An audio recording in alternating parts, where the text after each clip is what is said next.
sound check. There is a little bit more feedback coming from this side here. So we're technically ready.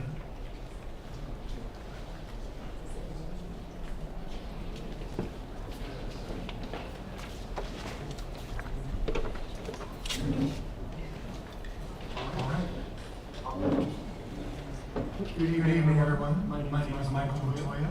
I work for Steel Solutions, a federal contractor for the Environmental Protection Agency. I will be your facilitator this evening. I've already directed you to the restrooms. Completely unrelated are the snacks at the back table. Please help yourselves to those. I will be, depending on the length of presentations, the number of public comments, I will be a somewhat gentle but strict timekeeper. I was happy to have early meetings with each of the three principal parties as part of this meeting tonight, so that won't come as a surprise. Before we move any further, we want to begin with the OLA.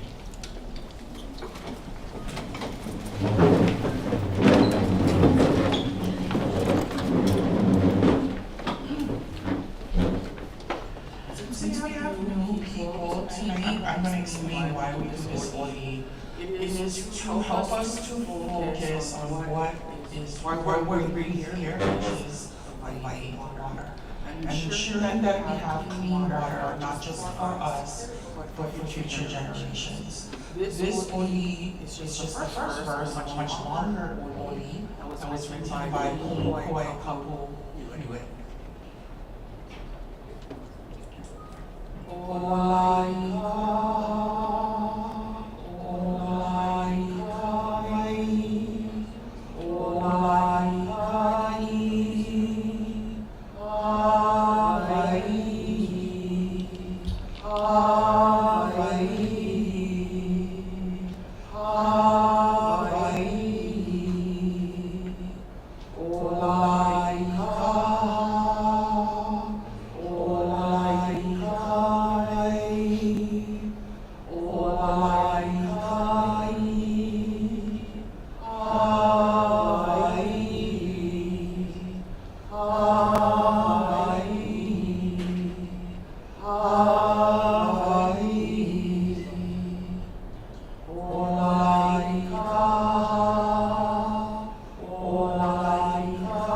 Can someone confirm that the feedback is going to be addressed? No.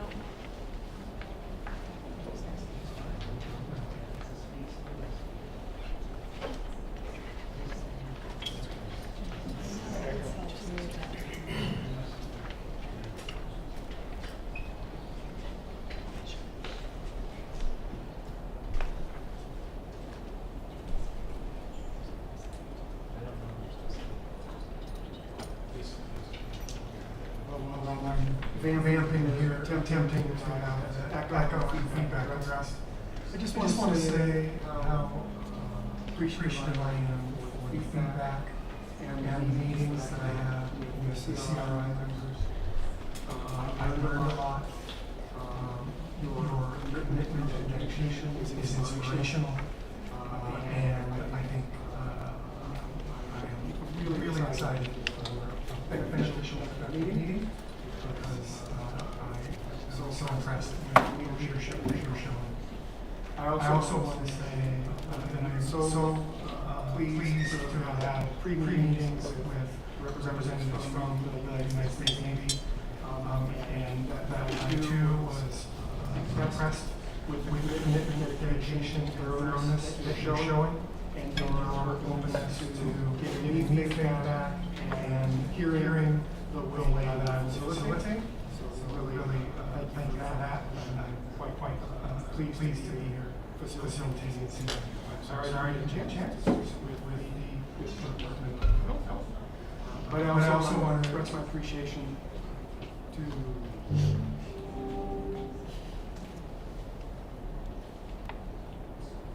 is the feed going over? There's an echo coming through the TV because someone turned the TVs on. I'll continue if the feed is going to Zoom. Yes, it's still on. Yes, it is. All right, you're good. And then I just want to make a final statement about our meeting pre-meetings with the EPA. I'm very appreciative of the work that you do. I'm consistently impressed with the professionalism and the difficult environments in which you find yourselves, and appreciate the feedback that you gave me, as well as your ability to listen to the style of facilitation that I hope to bring this evening. And I have high hopes that we will have a very productive meeting and get through the agenda. So without further ado, let me say what that agenda is. In high level, we will begin with a general operations and closure update by the U.S. Navy. Then we will have a presentation by the U.S. Navy on the reopening of the Hālawa shaft, as well as a presentation from the EPA and Hawaii Department of Health talking about the regulatory process. And there will be 30 minutes for CRI members to ask questions of representatives from the Navy and regulators. We'll take a 15-minute break. Then we'll come back and we'll talk about the drinking water system flushing. We'll start with a presentation by the EPA providing a summary of what is required of the Navy. And then the U.S. Navy representative will provide an overview of the Joint Base Pearl Harbor drinking water system flushing.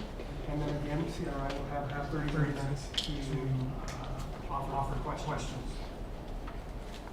Then there'll be a final 10 minutes for the CRI members to provide comments and updates.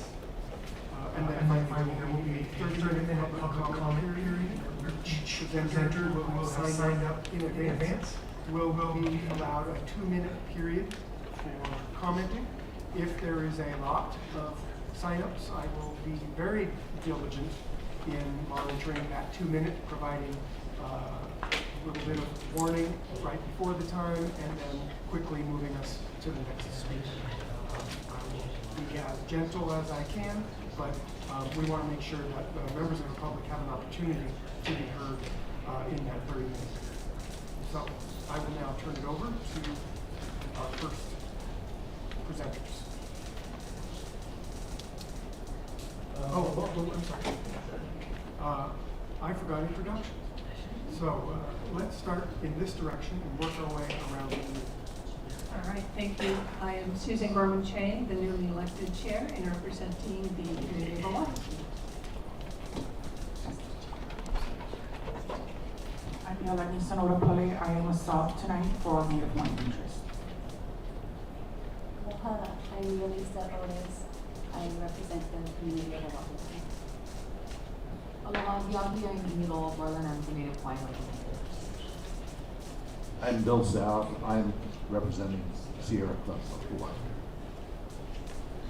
Hi, I'm Robert Huber. I'm the CRI board member, and representing Sierra Club. I'm Mariko Jackson. I'm also a Oahu representative. Captain Rob Kleiman, the Decommissioning Director with Navy Closure Task Force. Good evening, Captain Gregory DeWitt. I'm the Chief of Staff for Navy Closure Task Force. Good evening, everybody. I'm Commander Ben Dunn. I run the drinking water operations and environmental services remediation for Navy Closure Task Force and support Joint Base for already once. Good evening, Joanna Sita with the Department of Health Environmental Management Division. Aloha, Kathy Ho. I'm the Deputy Director for Environmental Health at the Department of Health. Thank you. Good evening. My name is Amy Miller, and I'm the director of the Enforcement and Compliance Assurance Division at EPA Region 9 Pacific Southwest Region. Thank you for the introductions. Thank you, Amy. Michael, you want to do the online ones also? Oh, very well. Online, we will move.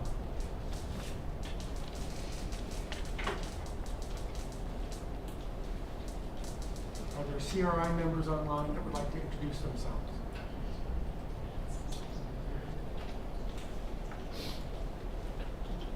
Hey, Michael, we gotta be patient. We're being told from EPA online that there's a little bit of a lag. So we just gotta give them a minute. Thank you.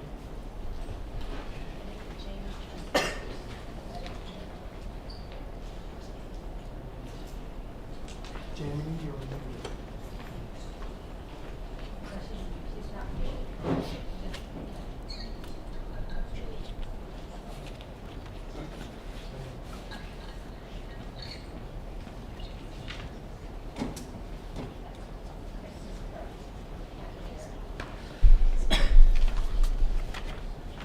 So we cannot hear a member of the CRI. 1 second. You on it?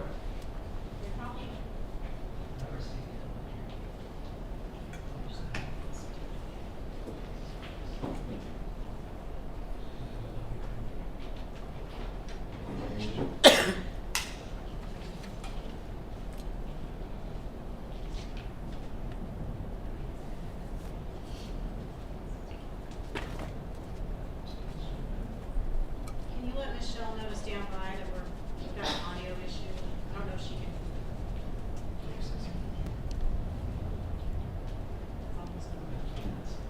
Do you know if that's audio for everyone on Zoom or just for the individuals? The people on Zoom can hear her, the people here cannot hear. Oh. Just gotta work out this audio bug. But someone needs to let them know. It's being added to the chat. Oh.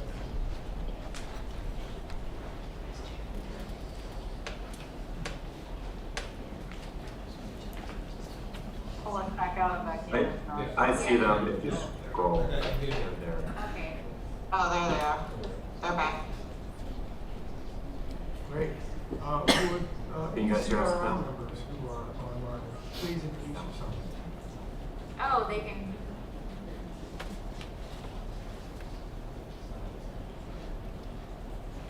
Should I start? Can you hear me? Yes. Chris, you go.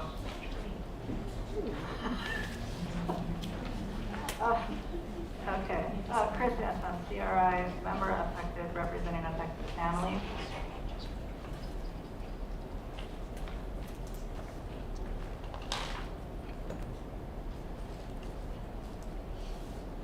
Thank you. Who's next? Jamie Simic, can we? Aloha. Oh, sorry. Go ahead, Jamie. Aloha, Jamie Simic, affected, or representing impacted residents and affected families.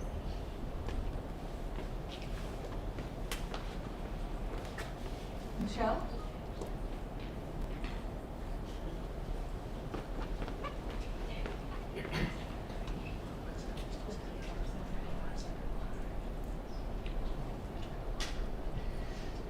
Aloha, I am Michelle Jericho Poplar. I am an affected community member and representative of Oahu. Thank you. That's all the CRI members.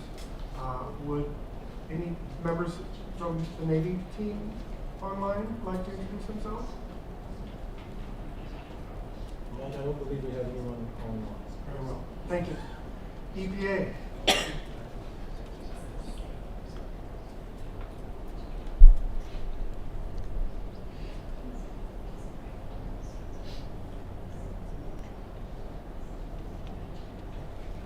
Jamie?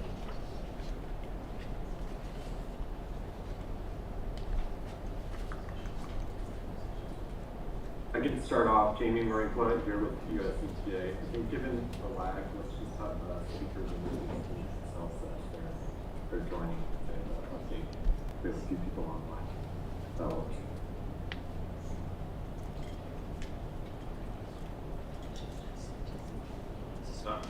Henning Larson, hydrogeologist with Region 9 for Redhill.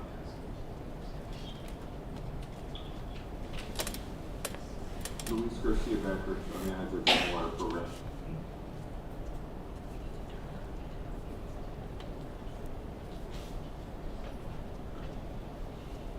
Claire Trombador. I'm the Director of the Land, Chemicals, and Redevelopment Division.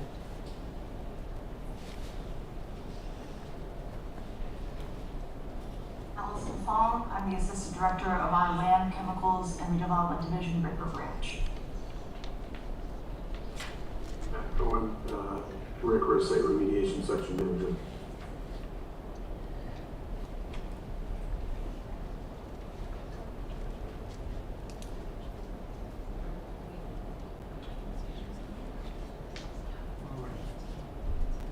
I'm being instructed that we should just move to the presenters. Welcome those online, welcome those here in the audience, and let's get started with our first presentation.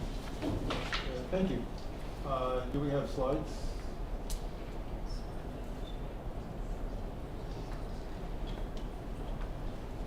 Not? I'll just go ahead and get started then.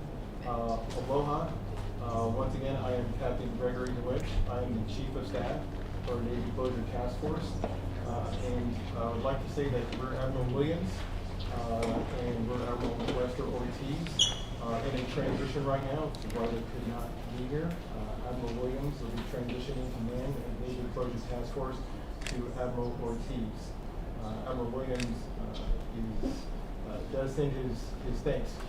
One for the partnerships, for being able to have those hard conversations. He recognizes the importance of what this team is doing and what to rebuild that trust, the community trust and engagement. So he's very grateful for that. Admiral Ortiz will be coming from Puerto Rico, so he is very familiar with island culture, community. They've known each other for several years, so we're very grateful to be able to have Admiral Ortiz coming on board. As I said, I am the Chief of Staff. Here with me, of course, is Captain Robert Kleinman. He's the Director of our Decommissioning and Command of Ben Dunn, who's the Deputy for Environment and Remediation. I am coming to you with my wife, Margot, from Naval Air Station Jacksonville, Florida, and I completed my tour as a commanding officer there for the installation. So from my perspective, I truly understand what's happening there. During that time, I had a lot of community engagements, time with the city, time also with Florida EPA. And my intent there was to continue to build those relationships, those partnerships, mainly because I saw it this way. Just because there's a fence around the installation doesn't mean there has to be a fence around my mind. There doesn't have to be a fence around my heart. There's partnerships. What happens on the installation also affects the people. And we cannot be effective if we are not working together. So I'm grateful to be here for this important mission. I'm glad that I bring that skill set, what I've learned, back to the light. My wife Margaret and I here about 10 years ago. So also again, fortunate to be back here. I got here in September. And at that time, very, very impressed with what I first saw for the team here, the progress that they've made. Of course, I was only tracking it from the outside at the time, but tracking from the complete defueling of all the tanks, over 104 million gallons from last year, to the progress that that team has made right now. So that safe, deliberate decommissioning of this fuel system. And I want to assure you that during the month of October and November, when there was a lapse in appropriations or government shutdown, the mission continued.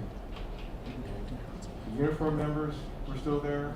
We had a select few civilians that were still on point, and contractors.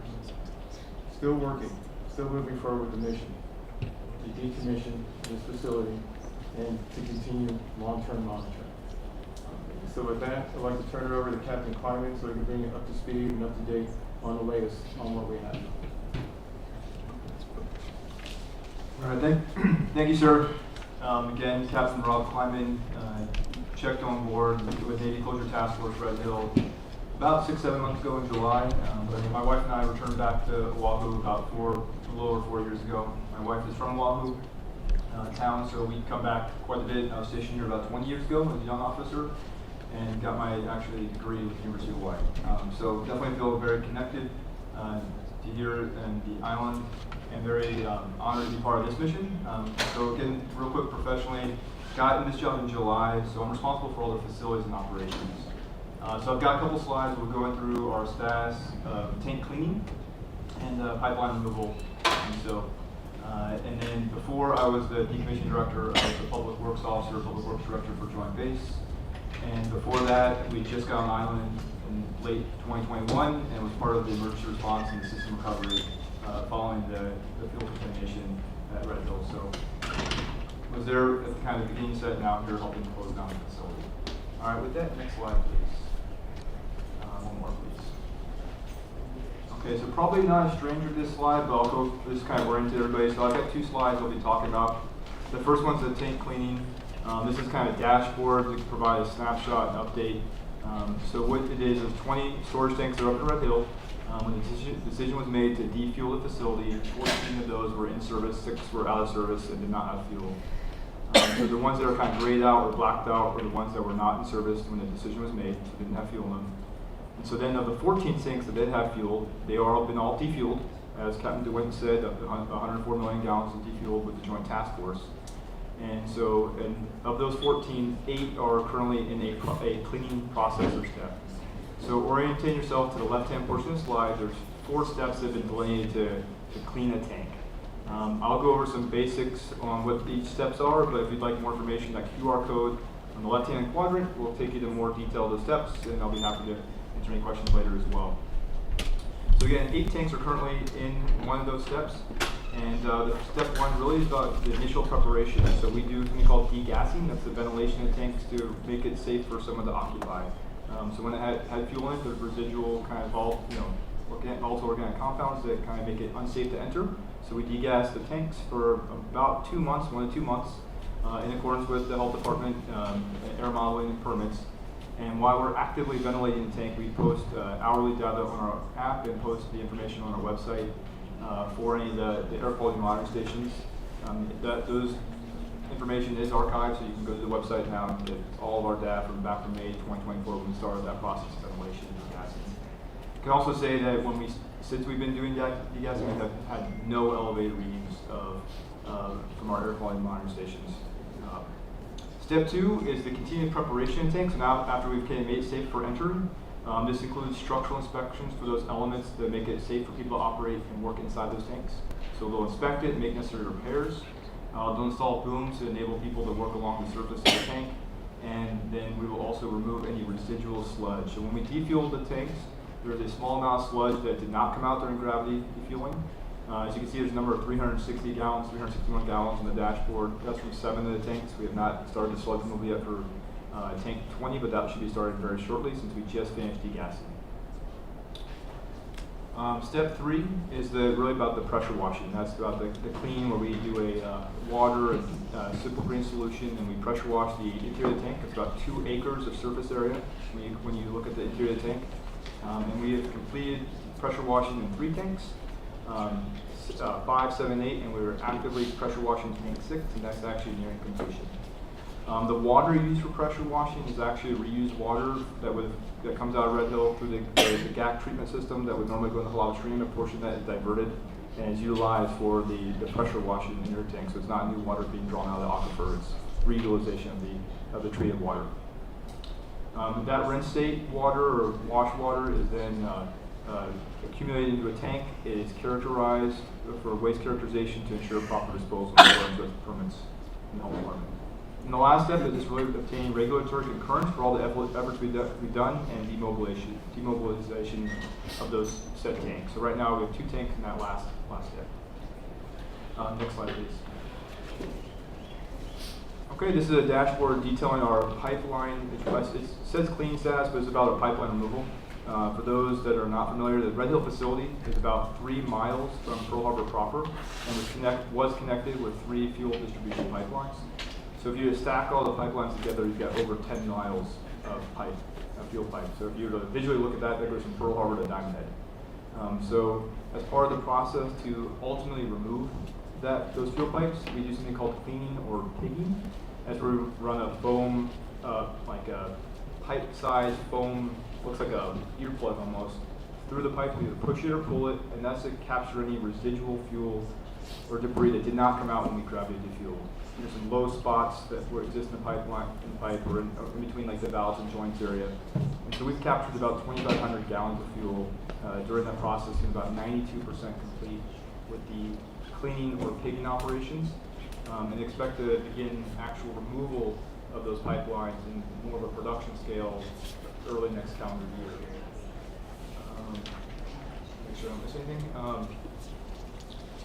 So just talking about that work, that's almost, at the end of the day, it's almost 5 million pounds of steel that's going to come out of that. So key for us is making sure we're being safe and delivered, both from employee protection, making sure no one is harmed, and also environmental compliance. And so everything we do, although we value getting it done, we value it being delivered and safe over speed.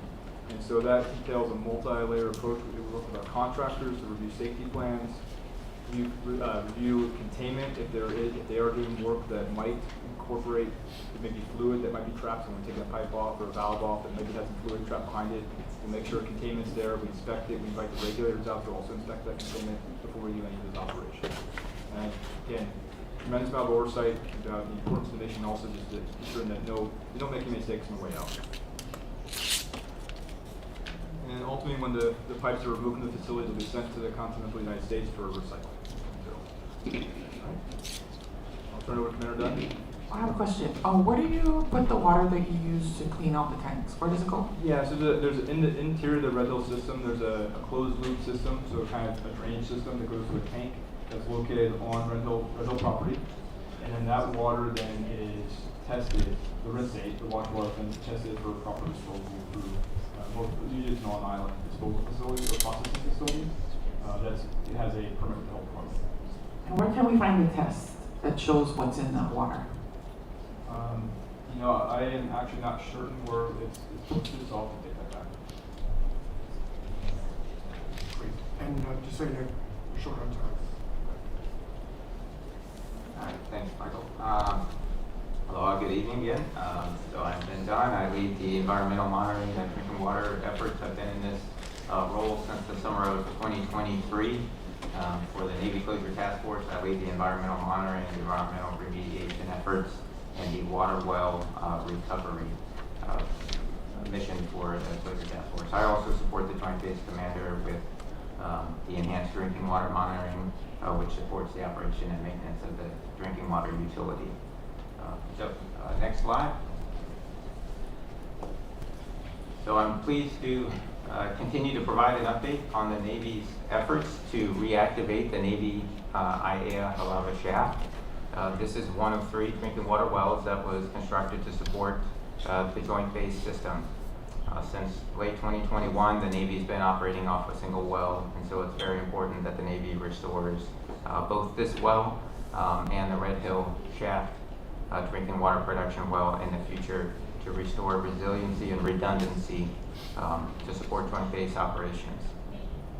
This well is the smallest of the 3 wells that support the Joint Base, but nonetheless it is important for resiliency purposes since we have a single drinking water granular activated carbon and ion exchange treatment system to address the presence of PFAS that was detected in this drinking water well.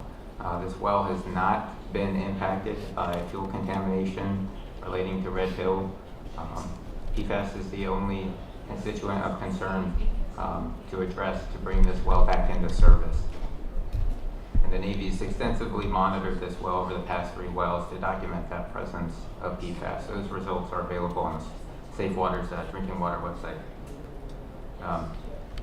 So speaking to the overarching procedure, early this year I provided updates on where we were in the spring and April and in the summer and July as we were working through a pilot study to demonstrate the effectiveness of the treatment system.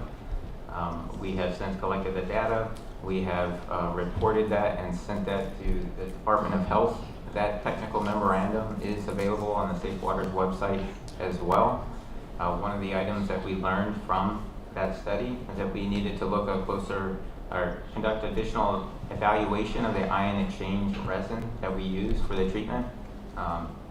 And so we ran some additional evaluations. We owe another report to the Department of Health as part of the process to demonstrate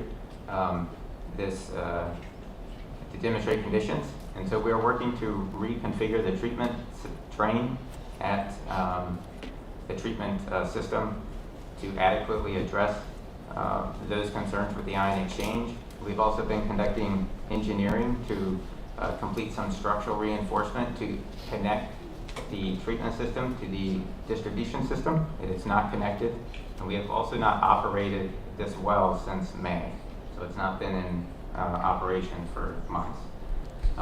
Moving forward, we have those two efforts on site, which we'll be working through over the coming months, after which we would complete. We will invite the Department of Health and request that they conduct a comprehensive inspection of the well itself, the treatment system, the sampling points, the connection to the distribution system, everything about the modification and the treatment system of this well before we would proceed with requesting reactivation. So we're actually a few months out from doing so. I know folks are concerned with a timeline, but this is really not about a timeline. It's about a process that we need to follow. And so we want to make sure the Navy's doing its due diligence, and that's exactly what we're doing. Taking this process very deliberately and slowly to make sure we don't have any oversights before we get to the final steps. During those final steps, we will be providing communication to the public and to the consumers on the Joint Base system as that timeline approaches. But we're still a few months out from getting to that point. So likely we'll be providing additional updates before we get there after the new year. You're Italian. Okay. Finish up. Yeah, and I just would like to reiterate, it's a process that we're following, and we're very careful and deliberate about it. We will provide additional updates as we work through the final steps. So there will be more to follow on this effort in the near future. And we won't proceed until we meet the conditions necessary to do so. With their approval, express approval from the Department of Health. This is not a Navy decision. Thank you. Thank you, Commander Dunn. So as you've noticed, I am flexing the amount of time that people are given to account for the 6 or 7 minutes of technical difficulties at the beginning. But I have a little cards to alert folks and thank you for being rushed. My apologies, but we have some time that we're attempting to make up. And just to remind everyone, there will be opportunity for questions and answers after the presentations that we will have next. So let's move to the reopening presentation.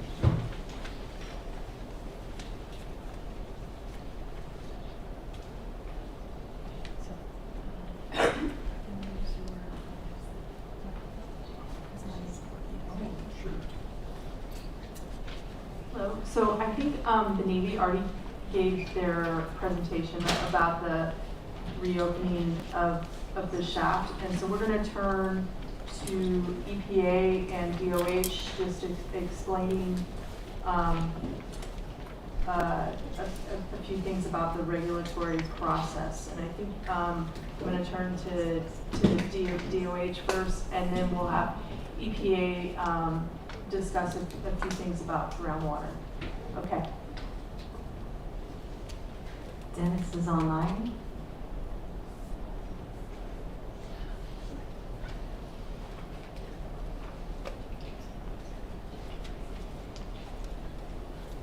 There is a lag technically, so bear with us as we wait. Yeah, just waiting for the slide to go on. Okay, so the Hawaii Department of Health enforces the reactivation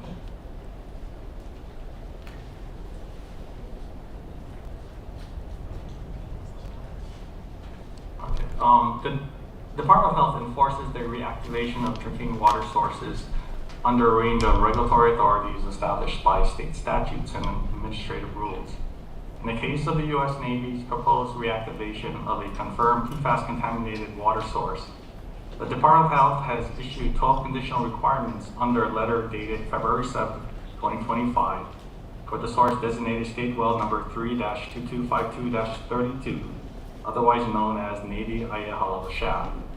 The Navy's reactivation work plan and this letter are available for the public to review on the Navy's Safe Water website. To view these documents, visit the Drinking Water Monitoring section and select the Well Recovery and Water Resiliency tab at the top of the page. What you see in this slide are the relevant state statutes and rules. Thank you.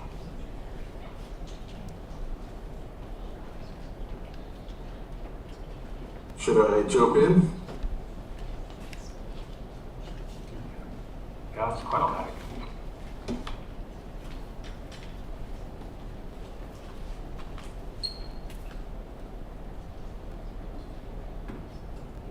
Can you all see my screen and hear me? Yes, we can hear you and see you. Matt, I think you just gotta go for it. There's gonna be a little lag. You just gotta. Thank you for having me here today. I'm Matt Cohen, manage the RCRI Site Remediation Section here at EPA Region 9. I'm an expert in the field of petroleum. I've spent the last 2 years working on Red Hill, and before that I managed California's underground storage tank cleanup program, where we oversaw the cleanup of fuel releases from thousands of gas station sites across California.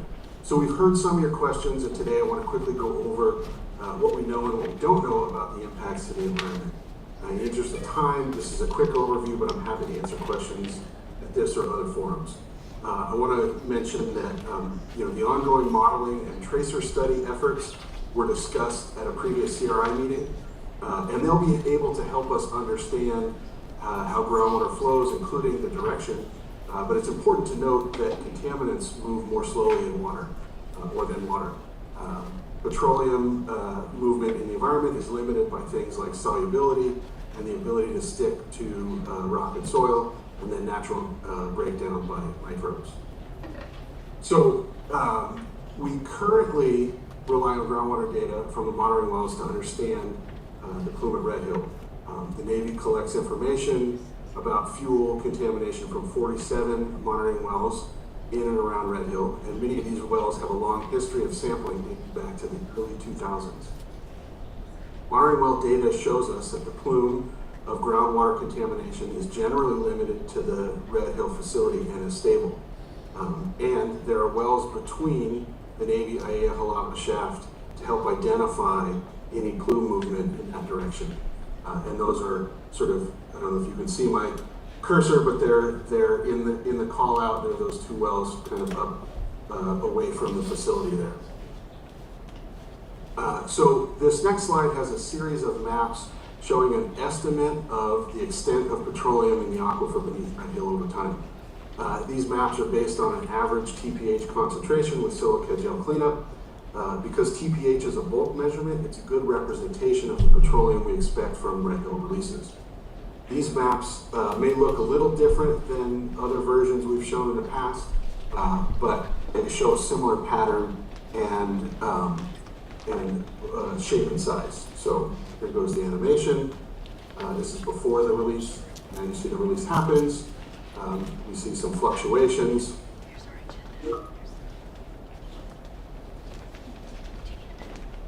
And this is fourth quarter 2025. So what we see is an overall shrinking of the plume over time with persistent impacts limited to the Red Hill facility. We still see some fluctuations that tend to happen about the same time as heavy rainfall, and they're likely explained by remobilization of petroleum that's been trapped in the soil and groundwater above groundwater, so between the ground surface and groundwater. So you may be asking, how is the plume getting smaller if the Navy hasn't started remediation? I will say that the Navy has started some pilot scale remediation efforts, but most of what we see is from a process called biodegradation, which just means petroleum degrades naturally in the environment, microbes break it down, and biodegradation is enhanced by the presence of oxygen, and there's quite a bit of oxygen in Oahu's aquifer. The Navy Aiea Hālawa shaft is located over a mile away and off screen in these maps. Given what we know about the plume, it doesn't appear that the Red Hill plume is a threat to Navy, the Red Hill petroleum plume is a threat to Navy Aiea Hālawa shaft, even if pumping resumes. And as I said before, there are groundwater wells located between Red Hill and Navy Aiea Hālawa shaft to provide early warning if conditions change. So I talked about our understanding of what's in groundwater, so what comes next? On the previous slide, I mentioned petroleum being trapped in the soil and rock above groundwater. We've directed the Navy to develop a better understanding of the petroleum above groundwater. This is the zone, again, between the ground surface and groundwater. We call this the Vado zone. So the Navy is currently assessing releases, where releases may have occurred. This is site assessment and is expected to be completed in early 2026. Once they complete that and they have a good inventory of release locations, they can follow the contamination outward and find out how much and where the petroleum is in the environment. This is site investigation in the next step. All of this work will inform the remediation phase and will help develop the most effective remediation strategy. And I'll just note that while this is all happening, we've asked the Navy to continue routine groundwater monitoring. Now I'll talk a little bit about the model and how it'll help support the environmental work at Red Hill. It's important to note that the model is just one tool to support decision making, and we will evaluate multiple lines of evidence when making any decisions about the site. So we won't just rely on the model. We're asking the Navy to make sure that the model is evergreen and can be updated regularly as new information becomes available. The Navy has also indicated that as it becomes available, University of Hawaii data will be incorporated into their model. I will note that University of Hawaii data will need to be published and possibly peer-reviewed before it can be relied upon.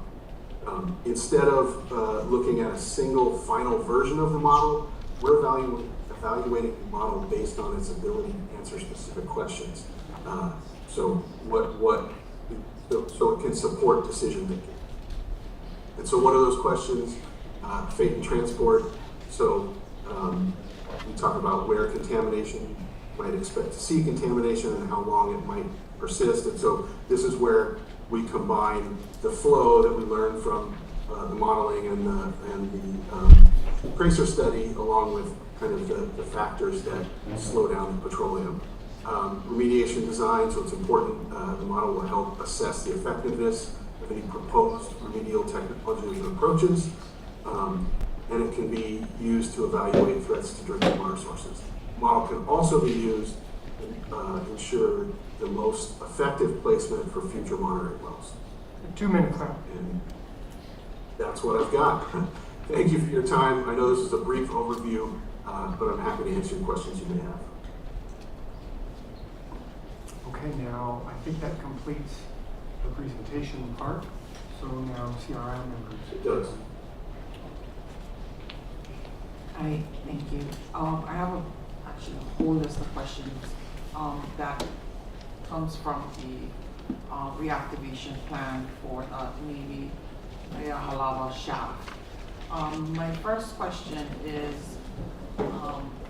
what metrics is being used? So, and then what scientific justification for 9 consecutive quarters will be used? I mean, sorry, let me just go back. Let's go through the whole question. Sorry, I'm just trying not to cut it short. But you know what? Let me just do the questions one by one. Okay. So we know that the Aiea Hālawa shaft reactivation plan states that the gap ion exchange treatment system will remain in use until source water is quote-unquote consistently reported compliant with Safe Water Drinking Act and National Primary Drinking Water Regulations, and on maximum contaminant levels for PFAS for 9 consecutive quarters of testing.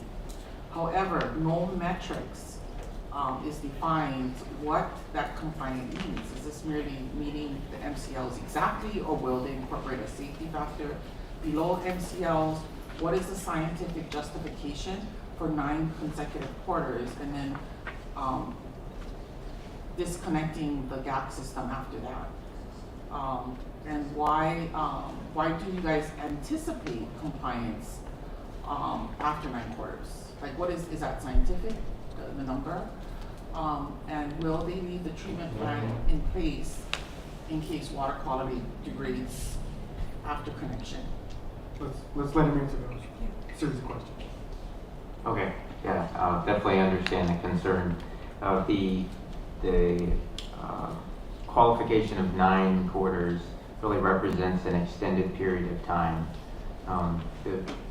The need for the treatment system will be conditions-based. While that's indicated in the plan as a reasonable amount of time, where if we were to observe taking samples of the source water and it demonstrating for over 2 years that there is trace levels of PFAS only, then it could be argued that you would not need a treatment system because the source water beats the current standard or the future standards, which will be even more difficult here in 2-3 years as the reduced levels come into compliance.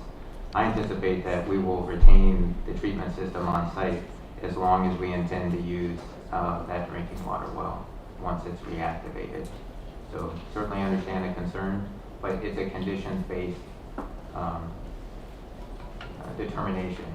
So if it can be demonstrated that treatment isn't needed, which is probably not likely, then we would need to continue utilizing the treatment system for that well. Could you say conditions-based in another way? If the source water meets the standards without any treatment required, then that's what would warrant possibly demobilizing the treatment system and removing it from service.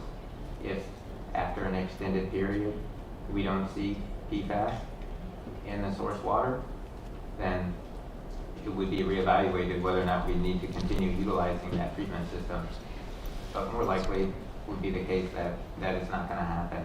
And so we would likely need to continue utilizing the treatment system for that well.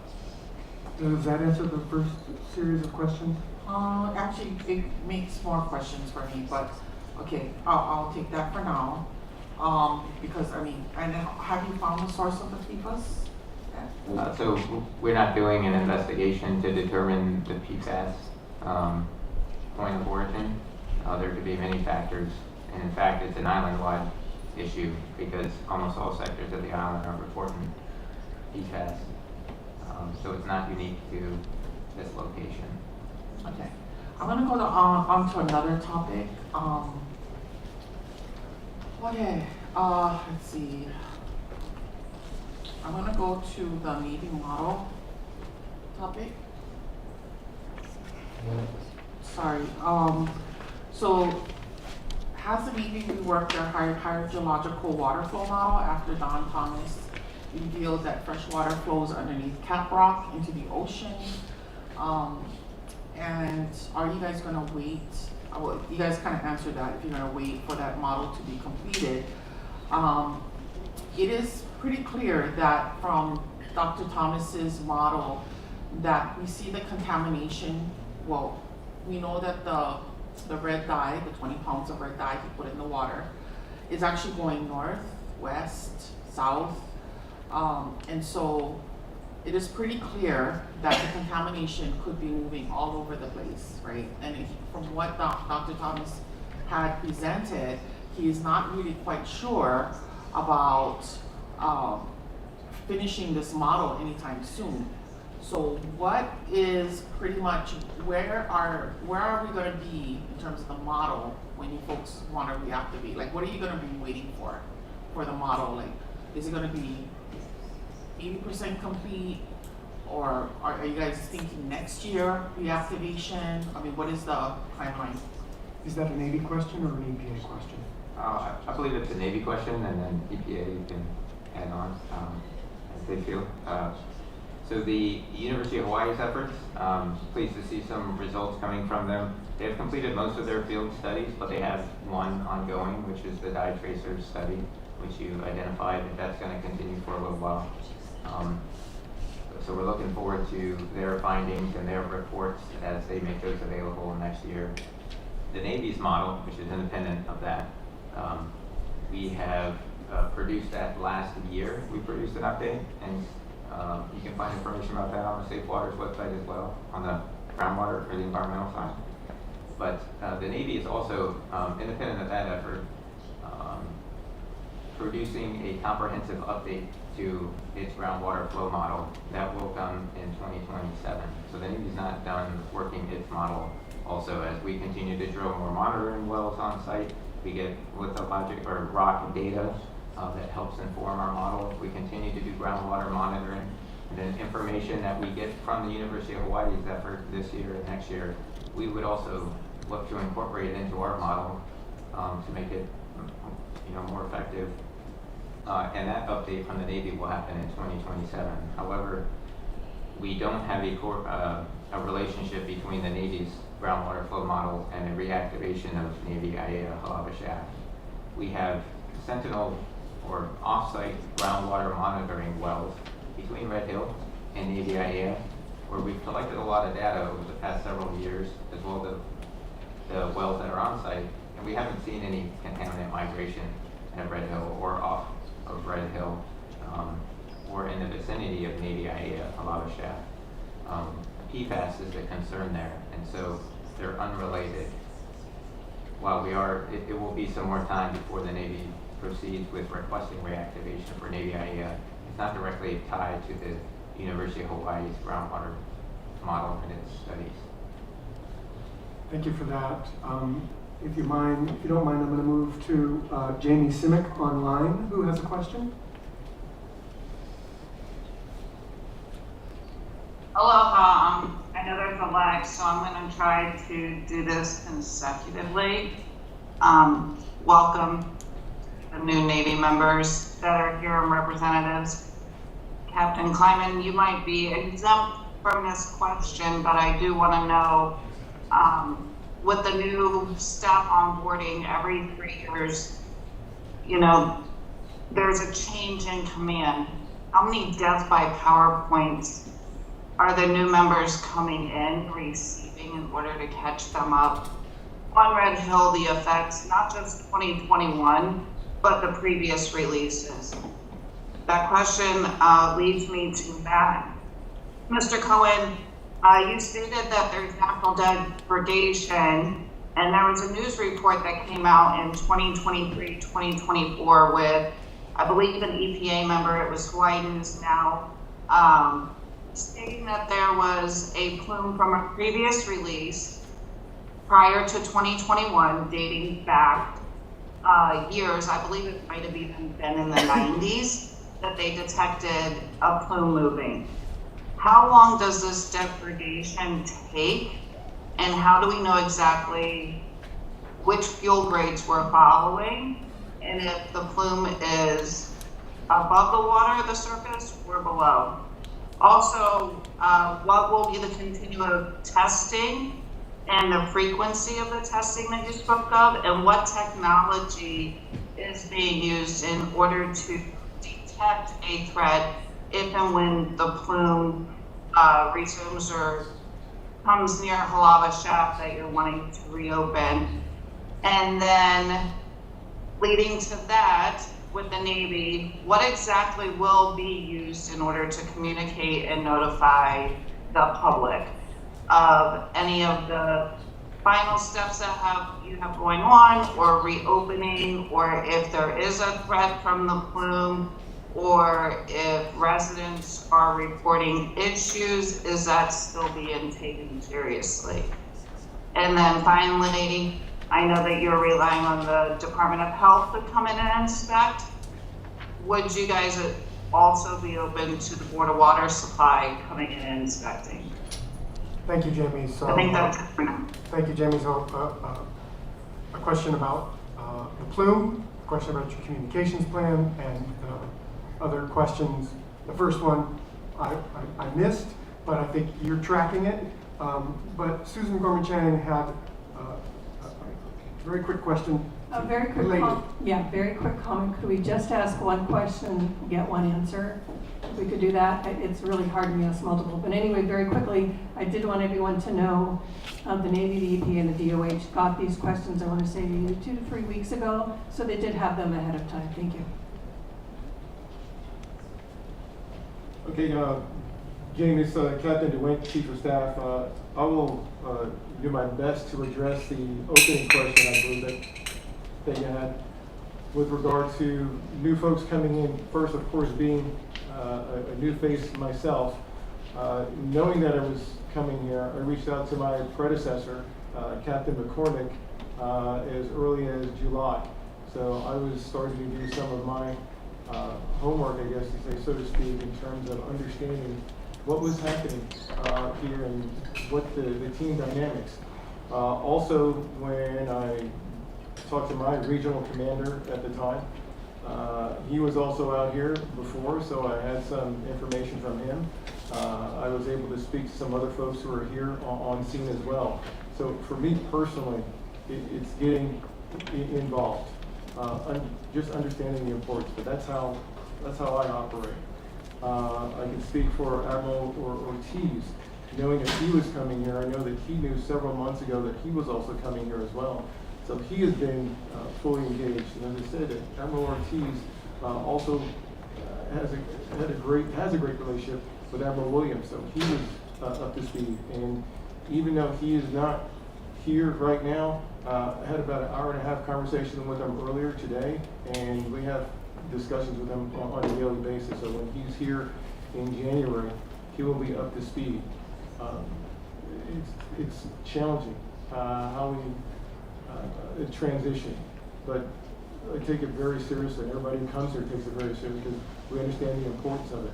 This is not it's not a fly by night. Like, oh, just come in. We have to do our due diligence and do a good job. This is important. We're talking about the future here, so I hope that answers your question. And the next question. Okay, Jamie, I'm tracking 4 questions. How do we do the groundwater monitoring for fuel contamination, migration? How do we make that assessment? What is our communication plan for Navy IEA, Hālawa shaft, and then engagement with peers? But you did mention EPA. Was there a specific question for EPA before I field these? Yeah, I was specifically asking with EPA the technology being used, because Matt is the one that was bringing it up in order to detect a threat if and when pumping resumes. You're more than welcome to answer that as well. And, you know, more brains working together is better than one. And then also, he was speaking of the natural degradation, and we know, at least I know from the research that I've done, it takes 20 years for the fuel to move through the soil, and yes, there's degradation with the oxygen and everything, but there was a report in 2023, 2024 on media out in Hawaii, speaking of a previous plume. So now, while I understand the degradation, how quick does the degradation happen? Because this kind of, the way this report is coming off is, okay, 2021 is getting smaller, it's to get, shrinking, but if there's reports from, and I don't want to quote it wrong because I want to be as factual as possible. I can look it up. I believe I have it on my social media, but I believe that plume was from the 90s that they were speaking of, or the fuel that they were testing. So I just want to ensure that, get as much information about the degradation, and if, this is something that is going to take longer, what are we really looking at? Yeah, so certainly it's not a process that happens overnight, right? Like we it's several years out now, and we still see bloom. And I don't know if you noticed, but my slide show, or the animation that I included, started in 2020, so before the release, and we could see that there was a small footprint of impact beneath the facility. And so, again, and it's not a straight line. It kind of, it's an asymptotic curve. So as you get further out, it's less and less, and it takes longer. But I guess the point of what I was trying to show is that we don't see plumes that sort of detach from the source and travel off to another place. What happens is it'll expand, and then the natural degradation starts doing this work, and it stalls, and then over time it'll start to shrink. And so what we're seeing right now is it's shrinking, and so that's what gives us a little bit of certainty that it's not traveling off somewhere else, or it's not gonna go somewhere else. So biodegradation or natural attenuation isn't gonna just cure it all overnight. It's a long process, but it does control it. It does help keep it from going in all different directions. Quick follow-up, with you saying that your slide showed before with 2020, we do know that before the 2021 spill that has been, was first said it was only a few days, a couple of weeks, 10 days.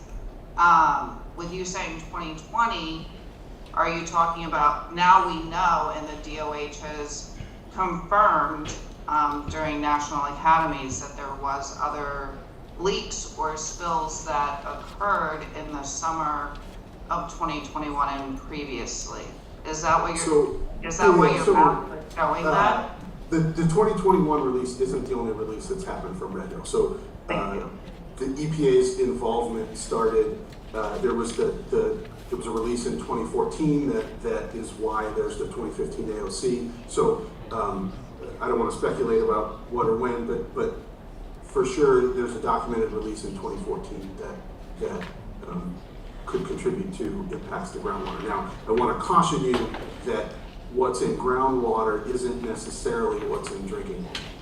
Correct. Yes, correct. And then, are you able to tell the time frame, because fuel makeups change every few years? What we see, I mean, I'm certainly not there are people that are way more in depth, can go way more in depth into this kind of thing, but it's my understanding that most of what we see is degraded enough. You can't tell necessarily, you can't say, hey, this was from 2014, or hey, this was from 2021. It's sort of an amalgamation of a lot of things, and you can't parse it out in that way, if that makes sense. So it's safe to say with 2014 and all the previous leaks, including 2021, Hawaii is facing a pretty big problem. There are impacts to groundwater that addressed. And then the rest of it as well. Thank you. I appreciate your time. Jamie, thank you. And these are really important questions, and I wonder where is the venue to continue that line of question and to get more information about that. We, of course, don't have time to go down the rabbit hole today in the detail that I think these wonderful questions are seeking, but there may be a place where that could be addressed, and I'm not quite sure who might know where that is. And if you don't have an answer for it right now, I'm sure Jamie would appreciate it, as would the CRI members. For more information about these questions, let's consult this report or check this website out. I do want to build upon Chair Gorman Chang's suggestion that it's one question per person until we've had a chance for the 5 remaining CRI members to ask any questions that they may have. And so I turn it back to any questions. I think you didn't answer about the community outreach one that Jane asked. Yeah, I didn't address any of those questions. Great, go for it. In short order, in a follow-up to the historical releases and the extent of that impact, we have a project called the site assessment that Mr. Cohen briefly mentioned. That is a process where we go in and we look at historical releases. We take samples to confirm the presence or absence of that, and then we go back and we characterize that. So we know where and what to clean up. We'll have an additional update on that field work later next year as we work through that process. There'll be more to follow in the future, about a year from now or so. We use groundwater monitoring wells. We have an extensive network of those. We continue to drill wells off-site, specifically between Red Hill and drinking water production wells. And that is one of the main areas that we are able to monitor conditions in the aquifer about whether there's any movement of fuel contamination on site or off-site or towards one of the drinking water wells. We have some areas where we don't have any, and that's why we're continuing to drill more. For the communication plan and outreach for Navy IAEA Hālawa shaft reactivation, we'll continue to provide updates in forums such as these after the new year. As we pick those up, we will have public messages. There will be notification to the consumers as the Joint Base issues those often about maintenance activities on the base or other events. And there will also be a public announcements, and so we're working through the details of what and when that is, but it'll be a couple months out from getting to that point. And again, we need to finish the work on site before we get to that point.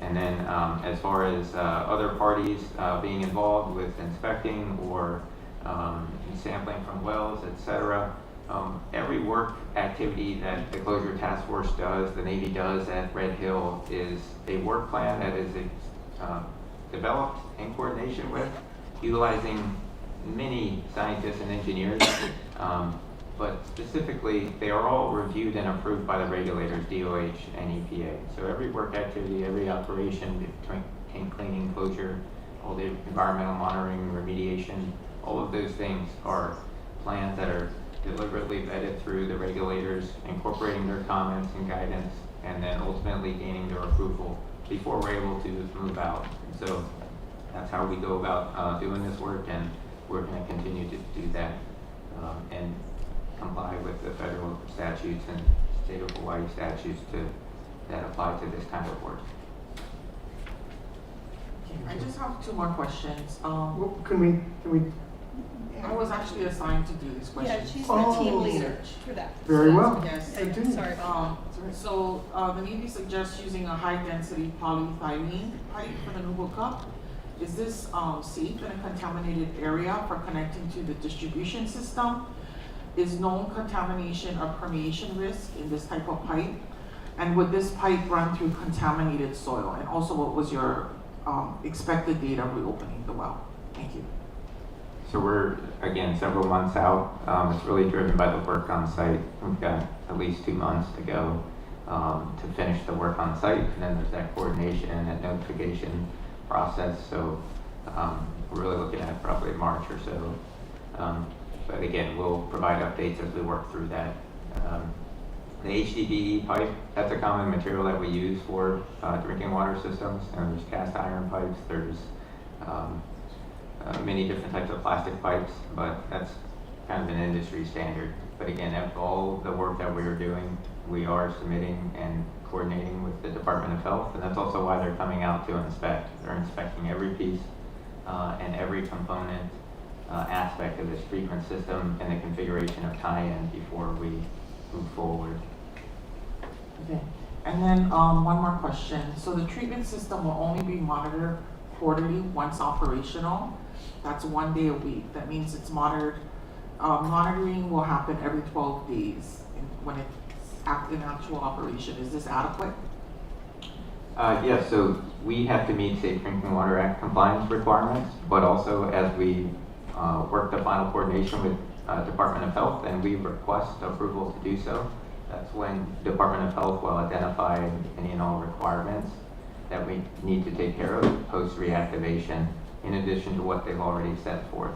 So we intend to do post-reactivation monitoring and meet that frequency and any other stipulations that DOH may set forth. But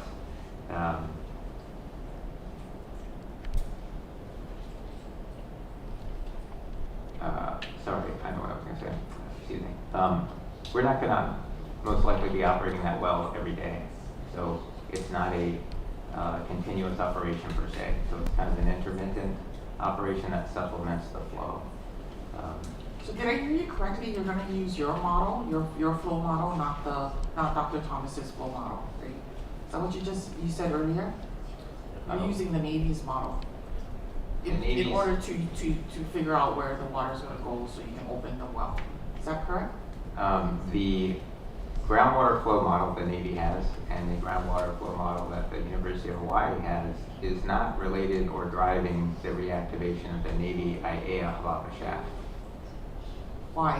Why not?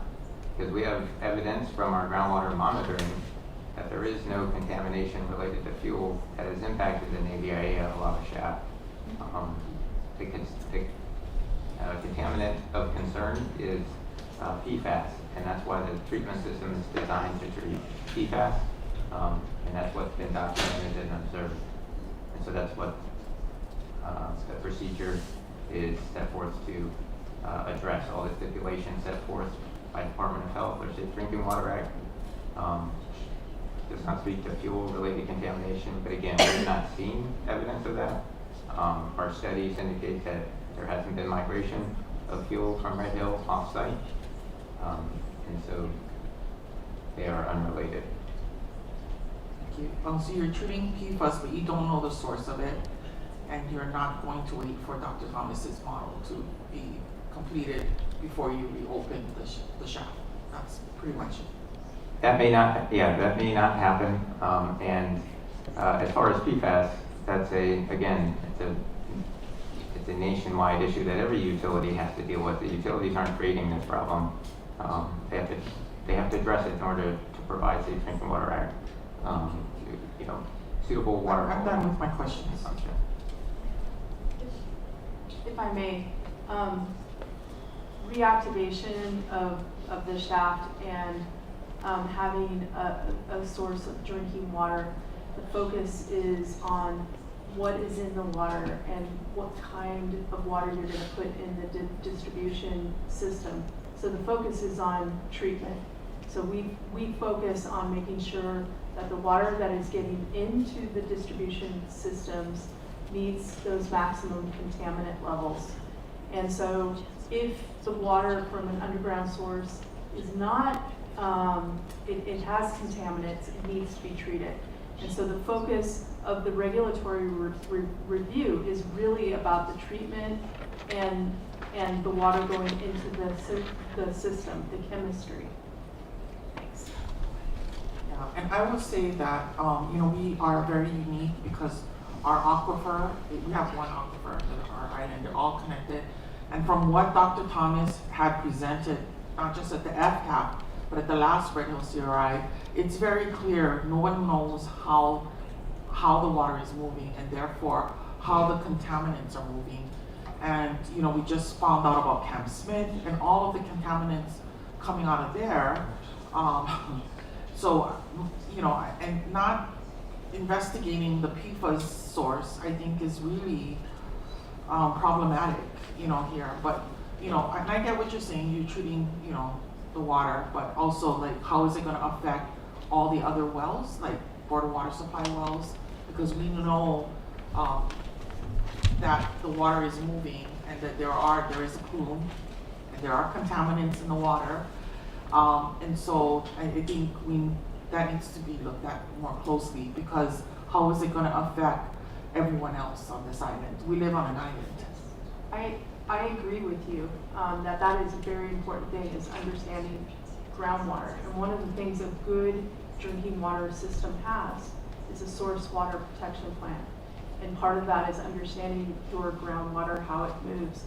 And there is a lot of effort here. And so we also presented to you tonight the work that's going on with regard to the modeling, to the monitoring, so that when a drinking water system is pulling, you know what the potential pollutants could be. Thank you. I just want to say that there's still like 20 pounds of dye tracer missing. Dr. Thomas still didn't get it back. So I'm done with my questions. So I just want to know if your guys' water system supports the irrigation of the golf course, especially ground over there, because The largest user of water here on Oahu is the Kaneohe Marine Corps base, and that's because of partially due to their own golf course.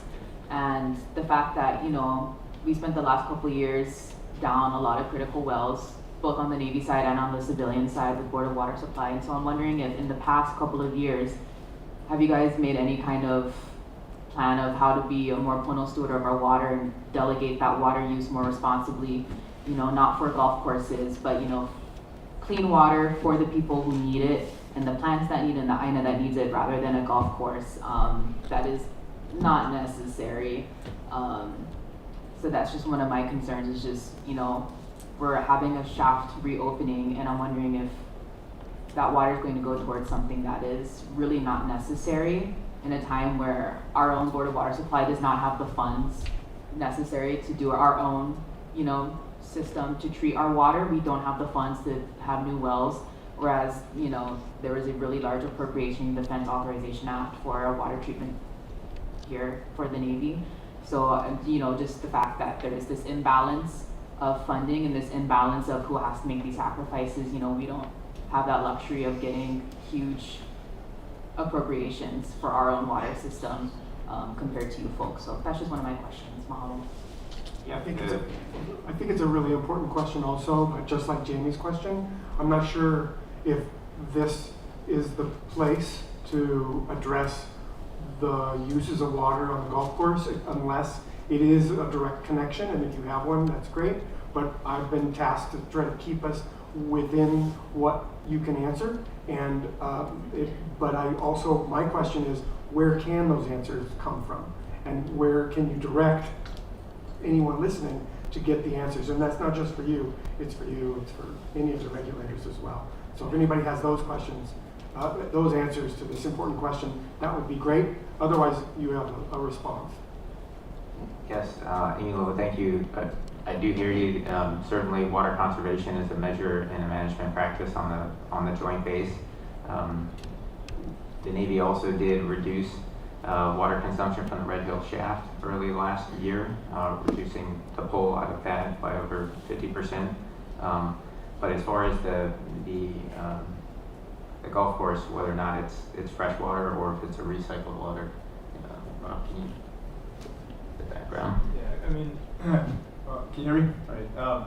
Yeah, so the joint base distribution system, which does include the current shaft and the one that is being planned to reopen, does incorporate the golf courses that are one over here and one on the Hickam Air Force Base. So that's incorporated. I'd say if you have questions, probably other forums, you can ask. Really, the joint base does manage the water consumption and water conservation measures to include golf courses.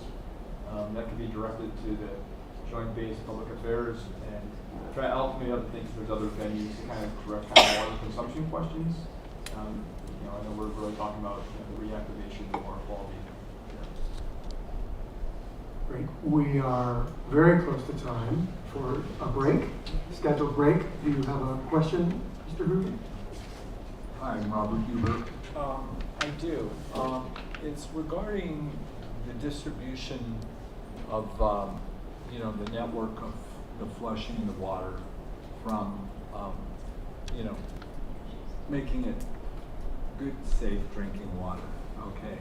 And the question is about the testing that's being done and the information and data that's being given to the Department of Health, as well as abiding by the EPA's regulations for safe drinking water practices. But most of all, it's about the drinking water microbiome. And what we're seeing in biofilms today in any large distribution network of water through old pipes. What most people don't know, and what I didn't know, is that serious illnesses can occur from those microbes. And there's good bacteria that can break down, benzene, and will do it over a long period of time. But there's other microbes in there that are not good. And in those biofilms, and the biofilm within our own system, it can kill One of them just being a light on it, not making a big dramatic statement here, is Legionella. Legionnaire's disease, I thought it was airborne, and it's not all. I mean, it is, but I'm sure there's other ways, and one is through water. The other one, the Pseudomonas aeruginosa, which is a very widespread environmental microbe. My question to you is, can we get some data showing us the biofilms, showing us that, you know, the what's being tested, and if they're within the safe practices of the EPA and the Department of Health for the state of Hawaii. We would like public information regarding these items. I think, you know, PFAS is very important, but I also think, you know, these microbes and what they are and the classifications and the data pertaining to the testing is very, very important for human health on this island. It's a life and death situation. Thank you. Thank you, Robert.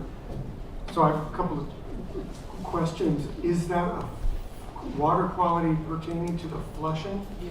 Flushing, Or yes, flushing? flushing in So the that's net. our next, after break, that's our next topic. So I wonder if that would be an appropriate time to get a response to those interesting questions. Okay. Any other questions on the reopening of the Hālawa shaft? Oh yeah, Chris has her hand up online.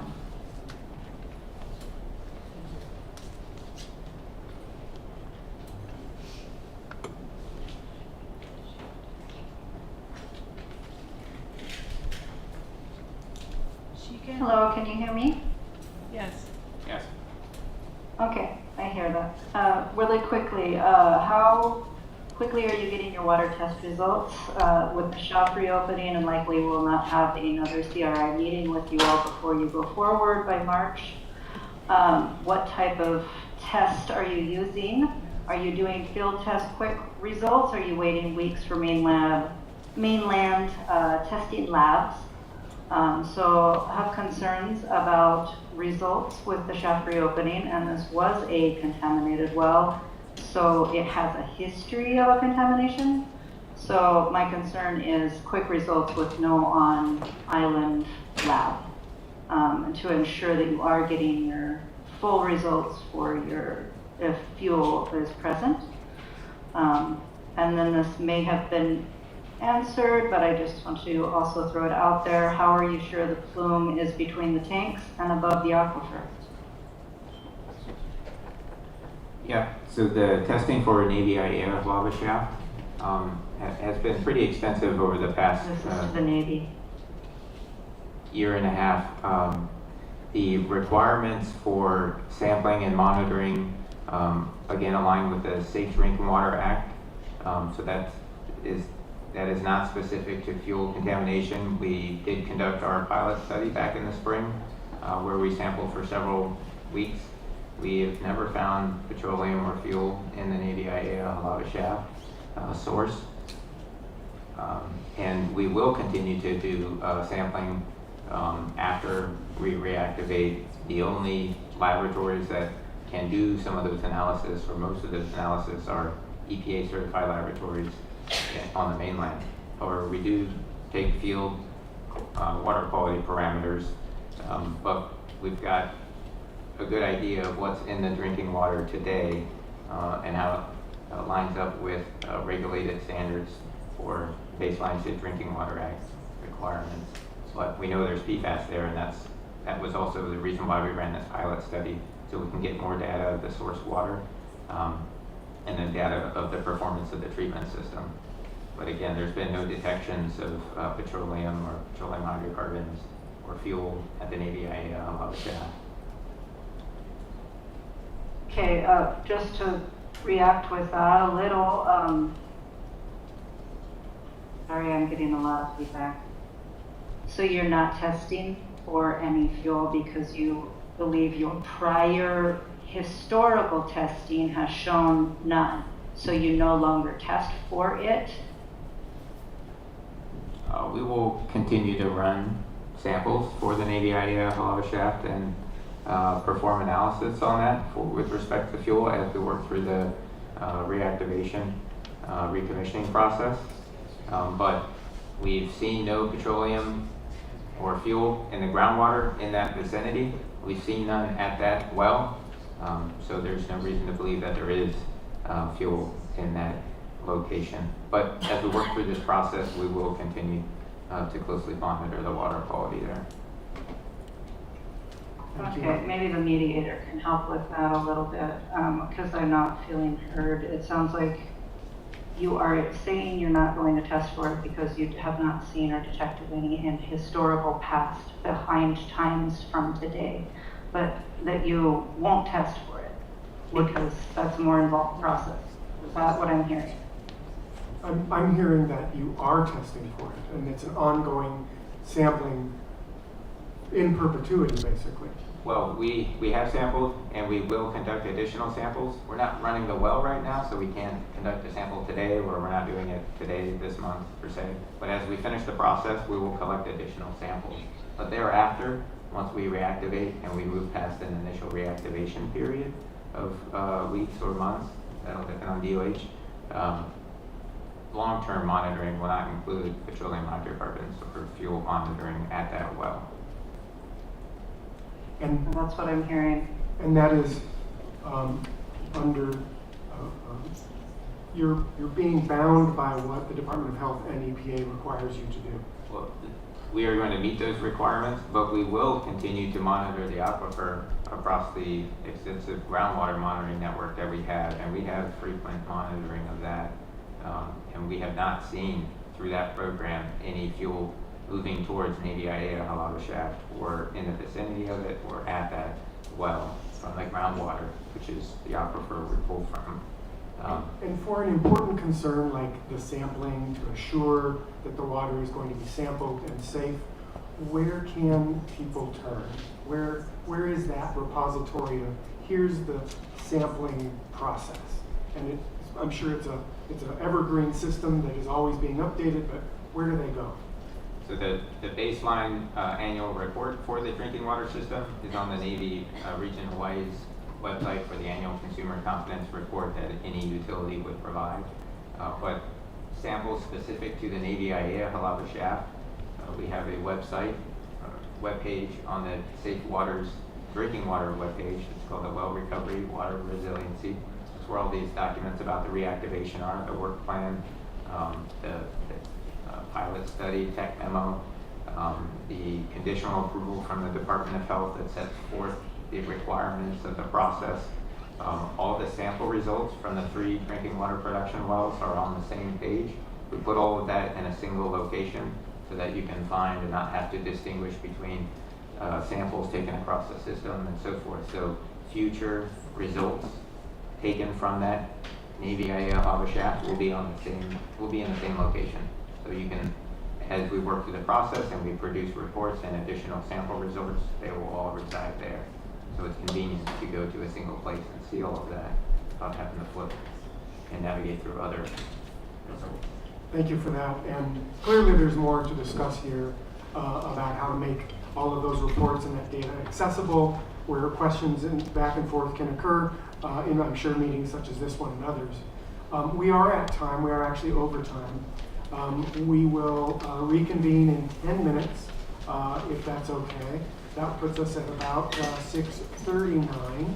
And then we will attempt, since Robert has already asked his question, we're going to get a little time savings there, but also in the presentations in the next part of the meeting, be mindful of time in your remarks there as well. So see you in 10 minutes.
our seats, please. Let's get started.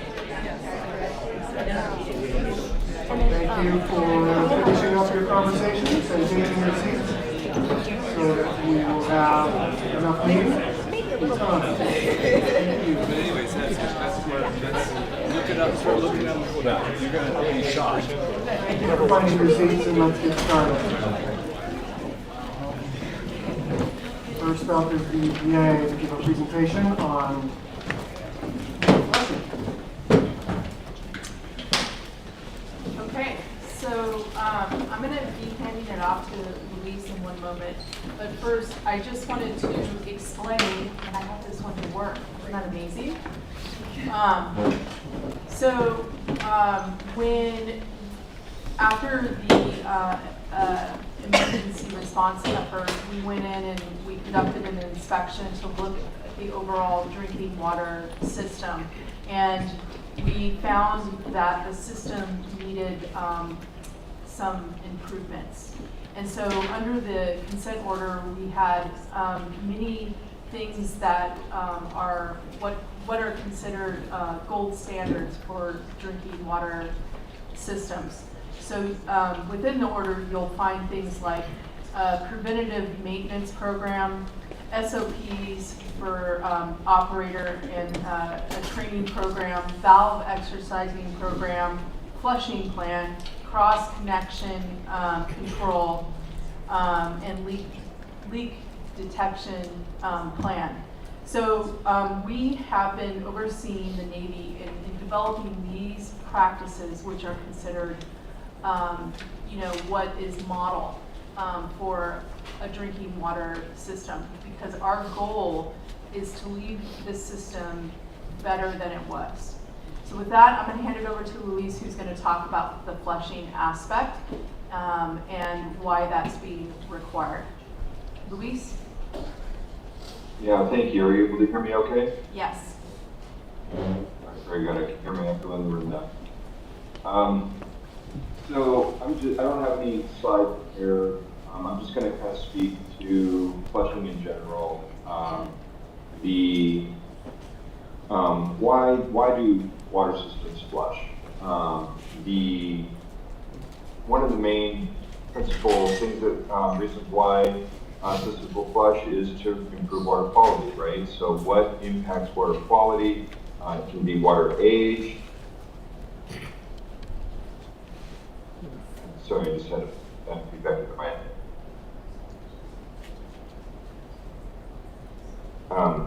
Again, I need to work through this.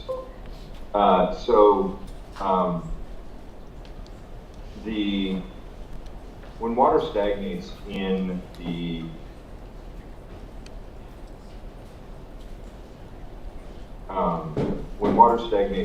the system, it can lead to foul odors. It can also build up carcinogens like phototrihalomethanes, which are disinfectant byproducts. Basically you want to essentially flush out a lot of that stagnant water that can have contaminants in it that build up kind of naturally through the biogenic processes that occur within the water system.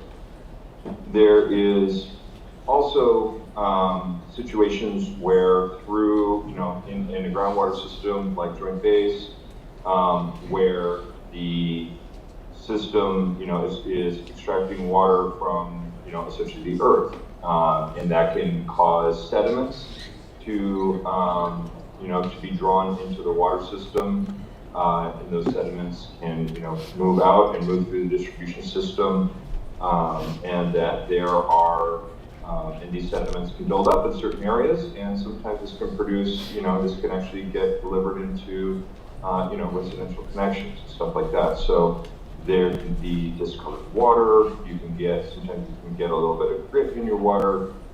Regular flushing is also needed to kind of flush out a lot of these sediments.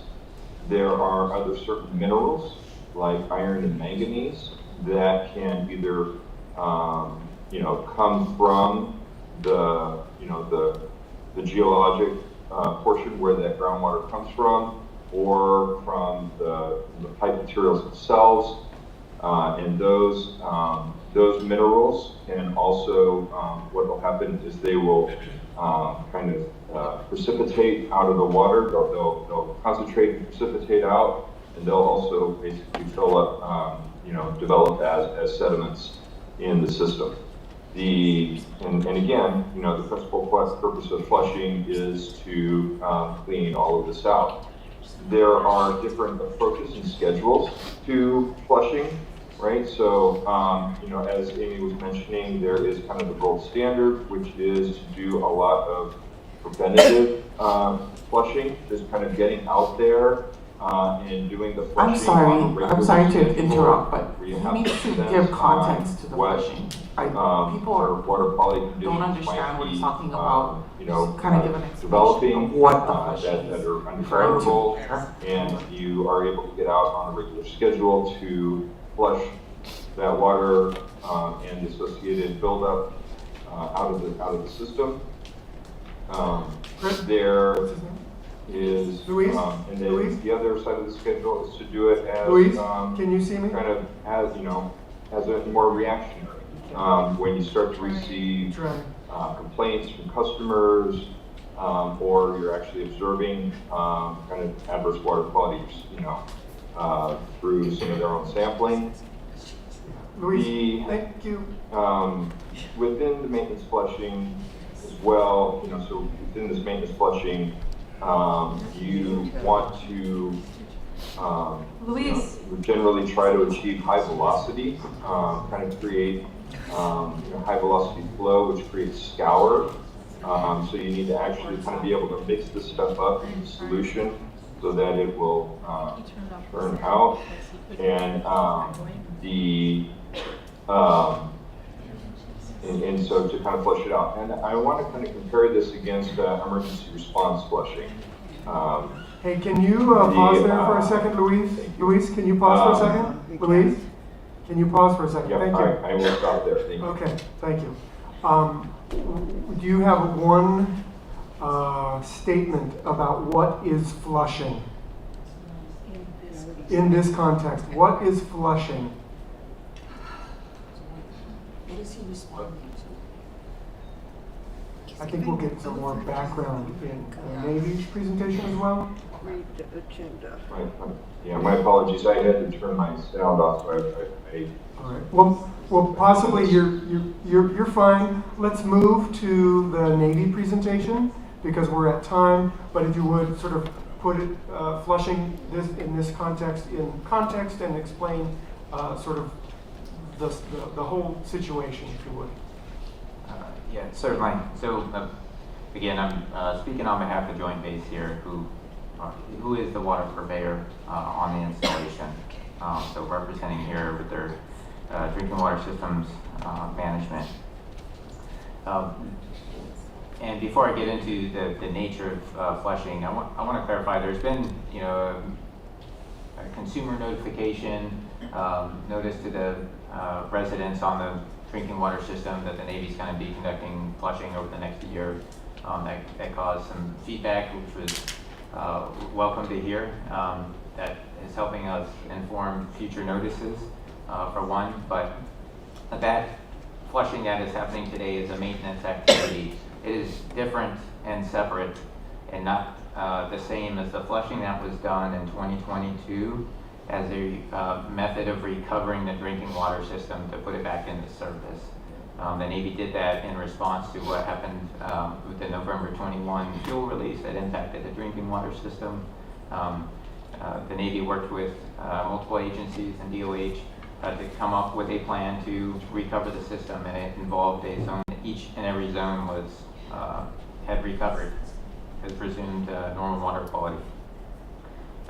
The flushing that we want to overview tonight it's a maintenance activity, specifically predominantly a preventative maintenance. And what does that entail? That entails operating fire hydrants along distribution systems across the network, across the entire water system to help circulate water through the system and keep fresh water in the system so it is not sitting. And so we send crews out around to different zones to basically operate a hydrant. You don't connect a hose to it. We basically just discharge a hydrant for 10 to 20 minutes to flush out. So there is ponding that occurs. Typically, hydrants are right along roads, so it's surface runoff that ponds and then it runs down the curb stormwater drainage system. Doesn't go to a wastewater treatment plant typically. So anyhow, this maintenance activity, this flushing activity, we qualify it as normal maintenance. It's routine. We've been doing flushing across the joint base typically every month. Somewhere on the installation, we are doing a deliberate flushing of hydrants. This has gone on for a long time. The new requirements in response to the November 21 release and those requirements in the ACO are helping codify and make sure we have a deliberate, extensive plan to manage. The joint base system is very large. It has many annexes, many sites around the actual Pearl Harbor, and not just directly Pearl Harbor Hickam. And so this is one activity, one function of the drinking water system manager to make sure that the system is operating properly. We have treatment systems that we operate. We have leak detection monitoring, preventers. We do, so an inventory, we do a condition assessment, and that helps drive our understanding when we need to repair or replace something, recapitalize it to make sure that the system functions. So it's just a continuous cycle of these activities, cross-connection control, backflow prevention. These are all efforts that are done that help the drinking water purveyor manage their system properly. And so this maintenance flushing, we kicked off a full system-wide program this fall. We've recently been flushing in Capelina Beach Homes community. We will be cycling through, moving around different areas of the joint base over the coming years. I know there was some great feedback provided back in October about the initial notice that went out about it, basically saying, hey, we're going to do this across the whole system over the next year, and provide a lot of detail to specific areas so that you could anticipate in the coming weeks when it would be in your neighborhood. So we will be providing an updated notice to our consumers after the new year with updates on the schedule, where we are, where we will be, and we'll continue to do that. Additional information about these types of activities, about flushing, as Louise was kind of overviewing how that's approached. That's really an American Water Works Association standard that is applied. It's a best practice across industry. It's required of the Navy through this program. There's additional information on the EPA and DOH's website to kind of deep dive the nature of this kind of work, what's involved, what you consider throughout.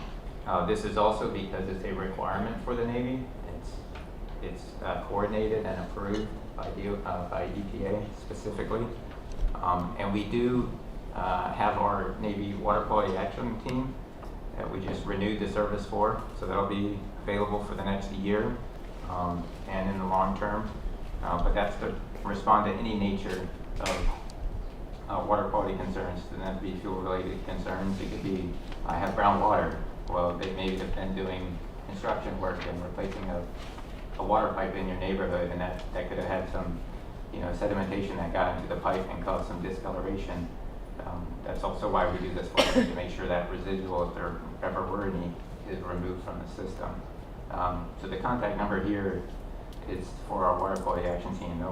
They'll respond, they'll come to your home.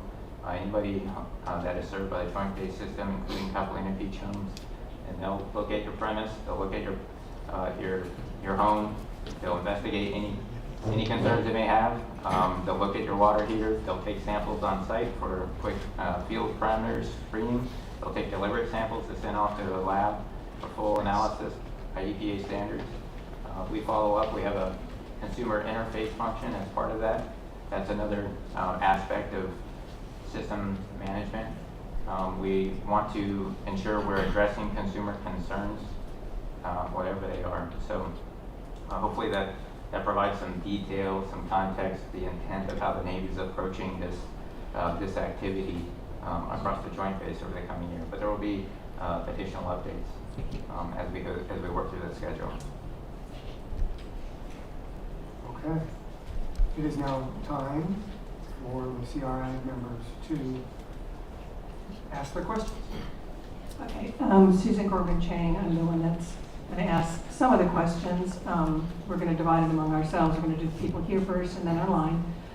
I just want to clarify, the administrative consent order is was done when? That had the Flushing appendix with it? 2023. 2023, okay. So in that, very quickly, and these questions are asked ahead of time, are you able to provide the Flushing plan in writing? Because the EPA says you must have that. Can you provide that to us? Yes, there is.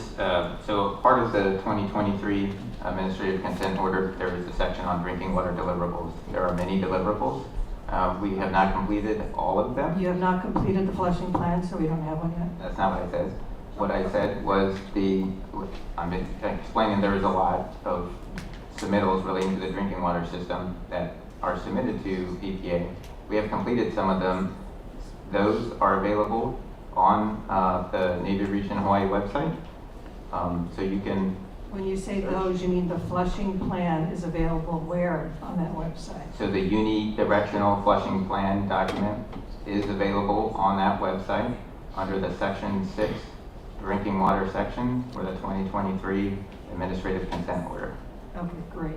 How about a comprehensive, and these are, I'm just reading these from the ACO that EPA is requiring. A comprehensive working hydraulic model, called for on page 17. We do have a summary of the hydraulic model as part of the Swarm Team Tech Memo on the Safe Waters website. Working hydraulic model on the Swarm Team Technical Memorandum on the Safe Waters Drinking Water website. that has the working hydraulic model in it. That is not the model itself. That is a summary of the model. The model is the software. Thank you. That was my question. Why can't you provide the model?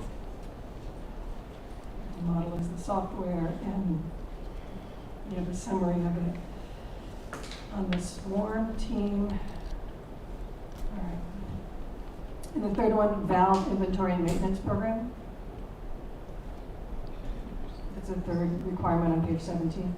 Similarly, so that is, I think, in draft form at this time, and so we're finalizing some comments, but once that is submitted to EPA and it's approved, that will also go on the website. So anything that's not currently on the website today will be at some point in the future once we finalize it and it's endorsed or reviewed by the EPA. Sometimes it takes a little while because they have comments, we have to fix it, so forth, and then route it again, approve it, and then we'll post it. Okay, so it's going to be in the same place that the summary model is, or the unidirectional? It'll be in the Section 6. Section 6, okay. All right, and, okay, great. Thank you. So next we're going to go to Bill. He has 2 questions. Oh, yeah. Thank you. Bill South here. Yeah, I have a couple of questions with regard to laws, regulations, protocols from the EPA with regard to the flushing. And one of my concerns is that flushing will not remove like hydrocarbon contaminants. So where you are flushing and where you know you've got some potential problems, how is this flushed water sent to a treatment plant, or if it's released into the environment, how is it monitored for protection of both the terrestrial and aquatic ecosystems in our island? Yeah, so when we conduct the flushing at a hydrant, we measure chlorine for disinfection purposes. But we have taken extensive samples of the drinking water system over the last 4 years, 17,000 from the source water at Waiaba, over 90% of the homes served by the Joint Base. And then across the distribution system, when we say that across the pipeline network, we mean we take samples from the fire hydrants, which is where we do the flushing. So we have a lot of data from samples taken at hydrants And we have, across all of those samples to date, not detected fuel in the drinking water system. And you're cross-referencing and working with the EPA as far as some of these requirements? Yes, sir. They, all of our work plans, all of our sample results, they're all made available to the EPA and the DOH. We invite them out on our sampling schedule, so they are aware of when we're doing it and where we're going. And oftentimes, they have been out to observe to make sure we're following the correct sampling procedure. They provide feedback or they communicate whatever the concerns may be. But EPA has also taken independent samples periodically, basically spot checking to compare those results with what the results the Navy is reporting. And so they have found similarly, they have not detected fuel in the drinking water from the samples they've collected over the last couple of years across the distribution or across the system, including the distribution system.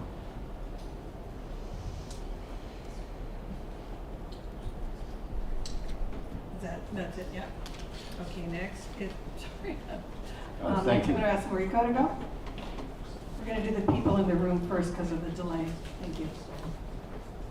So I guess the concern about the flushing of the hydrants is that because this water may contain contaminants from jet fuel spill, because it maybe has been sitting there since then. I know that you've been taking samples, but there is a concern that with the act of flushing, is there any possibility that things can be dislodged because of the force of the water, because of the flushing practice? Is there any concern that that might actually disturb something that has been sitting in there for over the time? Yeah, I understand the concern. So as we've done these sampling programs over the last 4 years and all those sample data, sample results that we've reported, we have been doing flushing across the system, but we haven't seen any evidence of fuel in the system. And then of course we have the sample results that demonstrate that there has not been anything detected in the system as it pertains to fuel. So we also continue to monitor, and the data we collect from the various home inspections that we do from the Water Quality Action Team help also provide evidence to that as well. Did that answer your question? Well, I guess I'm just curious if there is any, I mean, I understand that the sampling of the water at the hydrants has not shown that, but because of the activity that's happening there, if it's sitting still and you're sampling it, then, you know, is it showing something different than what might happen with the activity of flushing? Because, I mean, because fuel isn't necessarily present in every drop of the water in those reserves, if the activity is going to dislodge or just cause something to go through the system in a different way, and then maybe possibly have contaminants that were in the system at some point. Yeah, I want to point you to a resource that we have on the Safe Waters website, which is the Quarantine Technical Memorandum. That's a large document, but it also has a summary sheet. There's also a slide presentation that you can follow along. But as part of that effort and investigation, we looked at those, and we looked at other factors to determine whether or not there's fuel in the system, fuel moving through the system, and so forth. And so, I go back and I state we have not seen any evidence of that, but that evaluation looks at some of those other factors that help support that conclusion. If I could, I think the question is, when you're doing these flushings, like Capitolina Beach Homes, is anybody testing the water that's coming out of the fire hydrant as it's being flushed? We take just chlorine samples to measure the chlorine level in the water. Just chlorine, okay, Yeah. I think that was the question. When you flush it, when we take these samples that go through the evaluation to determine whether there's fuel, we have to use a laboratory on the mainland, so that's not a timely, by the point you flush it, you've already discharged the water. But If I may, how do you know that the water that you're flushing as part of routine maintenance does not contain. Is there sort of upstream sampling? You probably already answered that, but I'm hearing the question. So how do you know there's not fuel in the fire hydrant water that you are flushing? So it is one singular system. Thank you for asking that. Maybe at some sites you may have a different network, different pipelines for feeding the fire hydrants for fire protection purposes. But at the joint base system, it is all one integrated circuit. So the pipelines connect to the homes, they connect to the hydrants, which is why we use the hydrants to sample across the distribution system. And sorry, can you ask that again? I lost my train of thought. It's just upstream. Oh, How yes, do you know upstream. there's not any hydrocarbons in the water that's being flushed from the fire hydrant? Yeah, certainly. Okay, so sorry, I bring that up because those hydrants are connected to the distribution line and further up the transmission, ultimately the source. Right now, because we have two of the wells offline, our only source is the Ahupua well out in Pearl City area. And we've tested that well extensively. We continue to test that well every month. We've never had a detection of fuel in that source water. And that kind of makes sense. It's the furthest away from Red Hill. You would at least expect it there. But very importantly, that's why we continue to test that every month, which is really frequent. And we've also tested it throughout all the inspections and these different programs that we have. And it is very stable in its water quality. And so there is no concern that the source of the water that we pull from to distribute to the system. And as we've monitored over the last several years across the distribution system, we haven't seen that. And that's why we're confident that it's not present. Can I just say one thing? Commander Dunn, maybe you could talk a little bit about when the emergency flushing was happening and the sampling that was done at that time, because I think that's relevant to the question. Okay, so as part of the recovery or the emergency response period at the end of 2021 and moving into early 2022, I mentioned before we worked with the regulators to develop a flushing recovering plan. And what that involved was going zone by zone, effectively a neighborhood by neighborhood, to flush water through that area of this system. We used a granular activated carbon treatment media on site. It's mobile. We moved it around as we went through. And then we took samples to demonstrate that the water on site in that zone after the flushing, we call it confirmation sampling. That data is also available on Safe Waters. To verify that the system has recovered, that the water has resumed normal water quality standards, and then only at that point did the Department of Health come in and certify that the system met standards. Department of Health lifted its health advisory, or amended it rather, and effectively certifying that the water was safe at that point, safe to consume. It's safe because it meets all the drinking water standards, in addition to the above and beyond requirements the Navy had to perform to demonstrate that the water was safe and had recovered. Hi, I'm Robert Huber. I actually have a question for you, one question, but I want to state something that these pathogens and their composition can vary depending on factors such as water source, pipe material, water stagnation time, and disinfectant levels. And through this fire hydrant biofilm flushing, there is one pathogen, a Mycobacterium avium complex, known as MAC. These species are common in pipe biofilms and are relatively resistant to chlorine disinfection. So I want the EPA to hear that, and I want the Department of Health to hear that. That's why I believe that the flushing in when you're doing these in the hydrant should be done not on a random basis based on the neighborhood and somebody calling you, but each and every, there should be a sample for every one of those hydrants, just because of this. Because if from the treatment plant, if you're doing chlorine, this bacterium, this pathogen, is resistant to it. And may I add, what it does, it kills people. And it gives them diseases like you can't believe, like you won't believe. So, you know, this stuff is from the National Institute of Health, a very reliable source. You can find it online. Thank you. Okay, next we're going to go to Chris online, and then Michelle.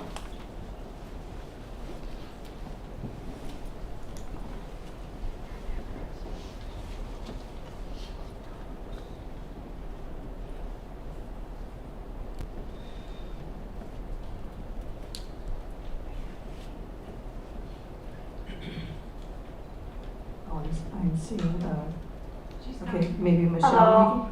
Okay, thank you. Okay, mine is going to be directed really in the original question sent to you, 10 to 12. So I really am concerned with a list of where the flushed water will be directed, such as onto lawns, yards, asphalt, Hālawa stream, the ocean, etc. And will any of the flushed water be directed to wastewater facilities? And pardon me, it's on the other page. I'm just going to go with my third part of my question because of the online delay. I can repeat if needed. But on number 12, if you are going to a wastewater facility with any of your water from flushing, is it capable of treating or filtering out jet fuel? And are you going to be utilizing GACs? And where are the GACs located? Jet fuel and its components.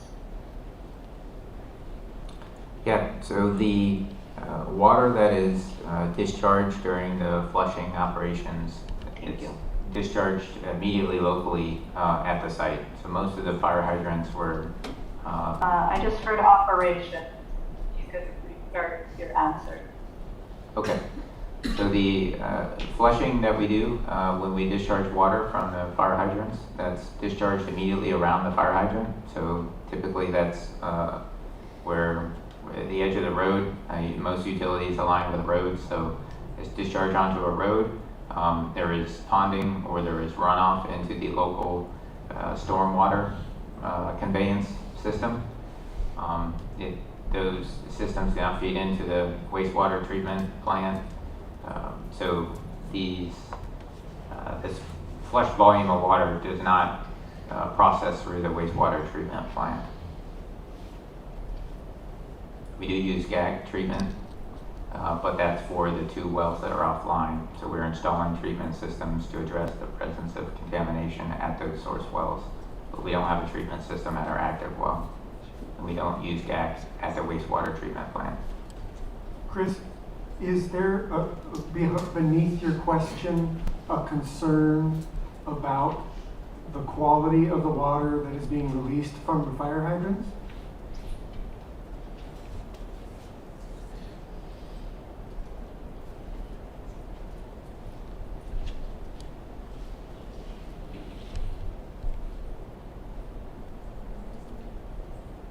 Yeah, my concern is multiple, but really the safety of those getting all of that flushed water from it being in that local area, children, animals, and it being available on those lawns in mass quantities. And where's it going? Straight to ocean then?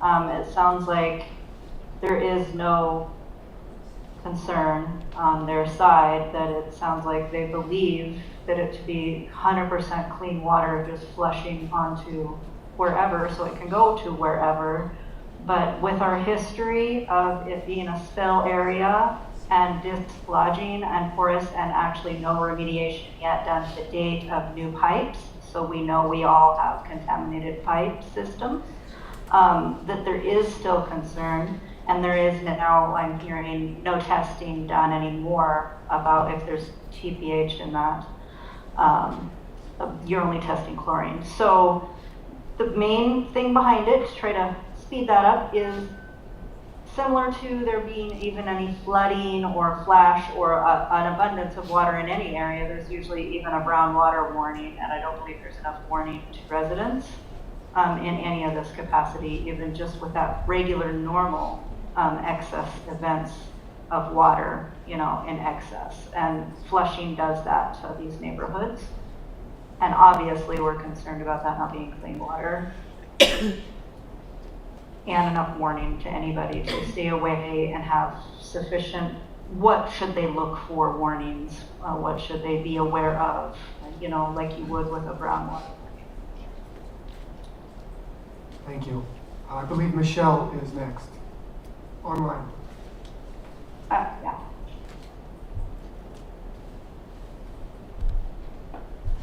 Aloha. So on page 17 of the Flushing plan, it states both the Navy and Army public water system, previous to the emergency, didn't have an established routine flushing plan. So when the Navy and Army public water system last flushed, when did the Navy public water system last flush, not including when was occurred, the flushing that happened after the November 2021 spill that was remediated into early 2022. I'm gonna just ask one question at a time, just to.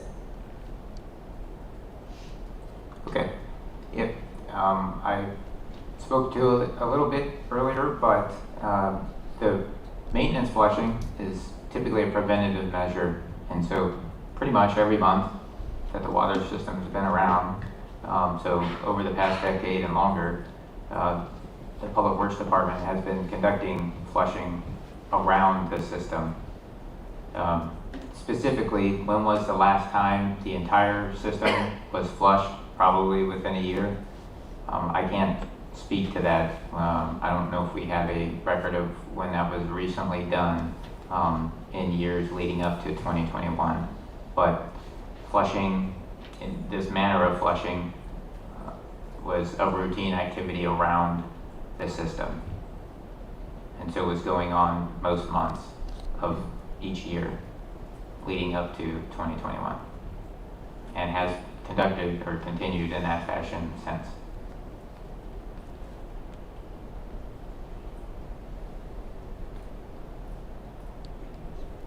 Okay, thank you. Would you please list all forms of communication that the Navy, EPA, and Department of Health have been using to inform the communities, businesses, and schools about these flushing plans? And exactly which agency is putting in those orders, and just why is it being done, and will it be done in the future? Basically, how are you communicating this to all Navy water users? I know, for example, I got an email from Capelina Beach Homes notifying us of the flushing going on in our community, and I would have preferred to have seen the bottom part of the email up at the top, you know, like, look out for this first, and then the other stuff, just as a user of the water. But Okay, thanks for that feedback. I would also prefer to see maybe, like, we have notifications of coconut tree trimming on sandwich boards. Perhaps you should talk to Capelina about doing that on the sandwich boards, notifying people of flushing. Yeah, thanks, Michelle. Appreciate that feedback as far as how the notice is drafted. How have we communicated? So similarly to how you received notification, there is a letter issued by the Joint Base that was provided to housing communities served by the system, and that went out to residents by email and by text notification alerts, kind of like an ad hoc message, if you know what that is.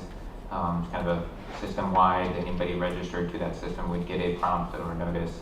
The Joint Base has provided notices about utility maintenance, for instance, through that means as well. So that was how that update was provided, or that notice was issued to residents. We will continue to provide notices in that fashion and make sure that the housing entities that are along or are served by the system, continue to relay that information in a timely manner.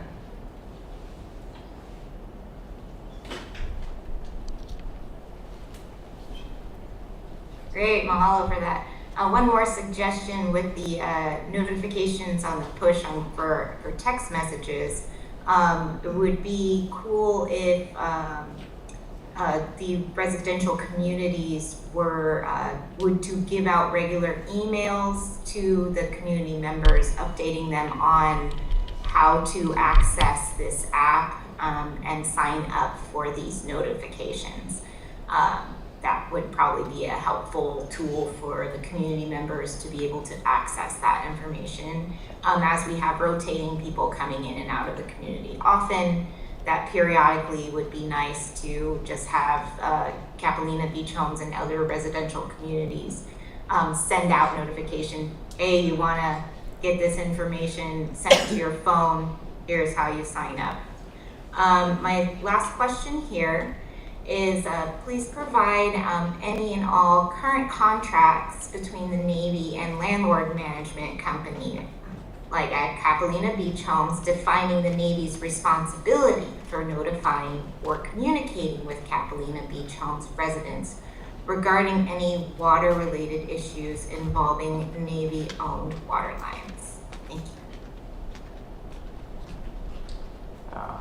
So the housing neighborhoods on the installation are private entities that the military has a partnership with. So there are multiple. The Air Force has one, the Navy has one for the Navy housing.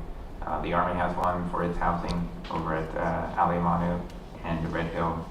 So I'm not familiar with the framework of how those partnerships are structured, but I hear you on the notifications and relaying content and messages to consumers. So we'll take that back for discussion with the housing partners. So thank you. I have a follow-up to that for Michelle. Sorry, thank you, Michelle. The delay's awkward. Yeah, she was specifically asking about Capilina Beach Homes, and again, we did give you these questions ahead of time, hopefully, so you could answer them tonight. But the question is, what is the Navy's legal responsibility for notifying or communicating with Capilina Beach Homes residents? I mean, you own the land, right? And you kind of lease it to the management company or the landlord. So who has really the legal responsibility to communicate to the people that live there, and also to the businesses, the restaurants? They're also on the Navy water lines, but are not part of, a military installation. And the schools. The schools, yeah. So we have contact with the schools. We have been in contact with them through their maintenance monitoring programs, through the long-term monitoring, the EDWM, and so forth. But for Capilina Beach Homes, they operate and maintain the homes. The Navy is responsible for the water utility. Right. So the relationship between the resident and the landlord for Capilina, the Navy doesn't oversee that.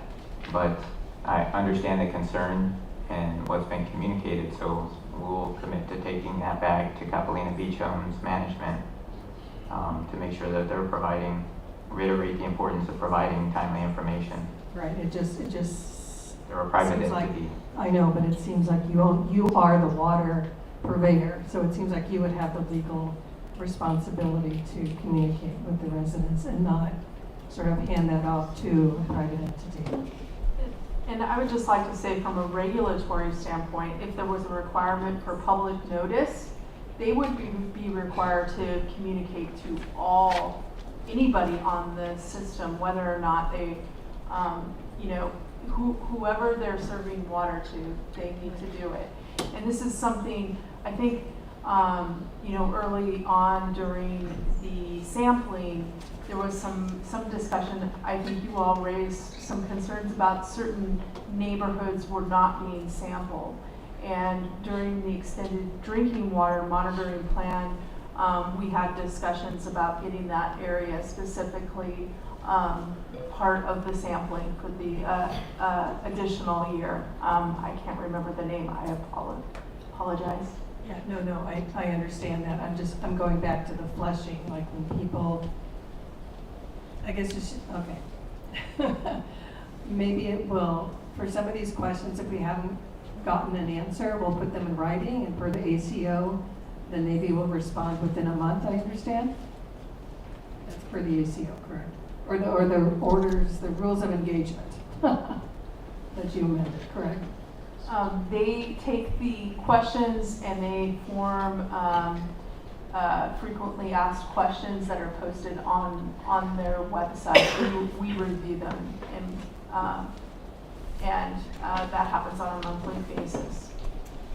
So all of our questions that were not answered here tonight will be answered on the frequently asked questions? That's correct. Okay, thank you. I understand that Chris Anton's hand is up. However, I'm taking my cues from Chair Gorman Chang. Yes. Okay, Chris, please, it is your time to ask.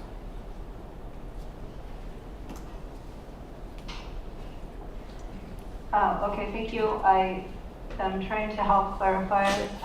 This is not exactly a concern about testing. That is always a concern. But the question is, how are you as a utility? You're a utility company for public entities on the island. It is kind of not as well known, but you're not just base closed system for only military installations. So how are all users getting notifications of flushing? And why is it not from the utility company, which is the Navy? Joint Base Pearl Harbor Hickam is a utility provider to public places and people that have nothing to do with the military, but they are receiving the water from the military, and they are a customer, and they pay the water bill. So why would that be reneged to a landlord company? And then what about people that don't live there but drop their kids off at a child care center or something, or shop in the store, or get water at a Burger King in, in the next mall, in the airport? I'm unsure how all of these notices go through business, and that is the concern and question of why is it not just directly to the users from the utility?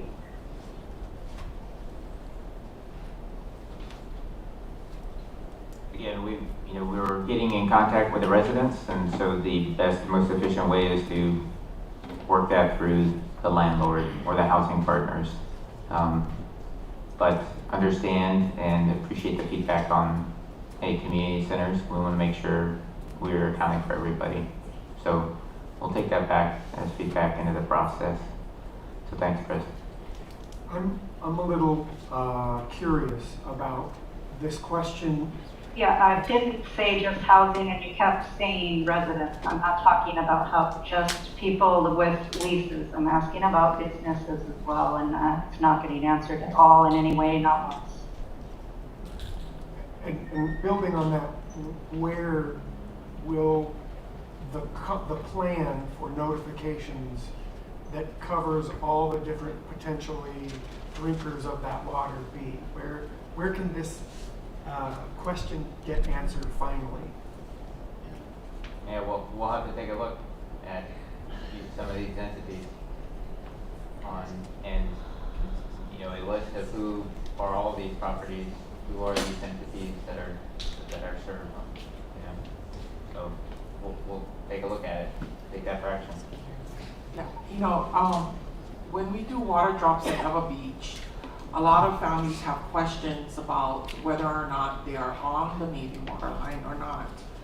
And my answer to them is, if you get a board of water supply bill, then you are not on the Navy water line. But if you don't get a water supply bill, right, a lot of times it's included in their rent, or they're charged for it by their landlord, then you are on the water Navy line. And it's surprising to me, every time we go out, we went out 4 times this year, how many people do not know whether or not they are on the Navy water line. And I think that needs to be rectified, because if the Navy had, after, 2021, after 2014, and of course, you had admitted yourself, right? You're trying to rebuild trust, this whole lack of trust, the Navy and how they're being caretakers for our water. I think the public has a right to know that. And I know families who after I've questioned them, after I found out they are not getting a Board of Water supply bill, I found out that they also do have water issues. So, and that is really problematic for our residents here on this island, because if they're having issues with their water, then they need to know, they need to go to you folks to rectify that. That it's really your kuleana, it's really your responsibility.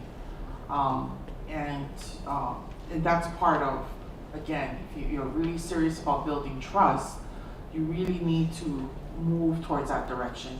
You really need to inform, be transparent. Thank you, Hālawa. We do respond to concerns out there, so I appreciate you communicating that.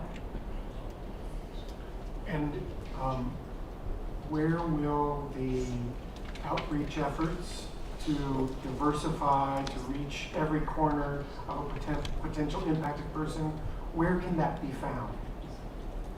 I'll jump in more wearing my old hat as the Public Works Director for Joint Base. I would like, as I think about your question, we do an annual water quality and consumer confidence report, just like the Board of Water Supply and other municipalities.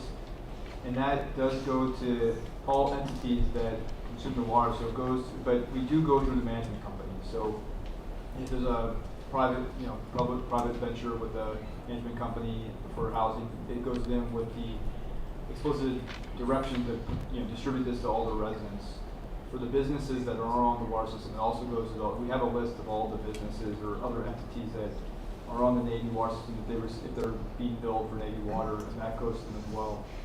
So if there's an individual you're talking to that is unsure about where their water is coming from, they really need to direct that to their management company.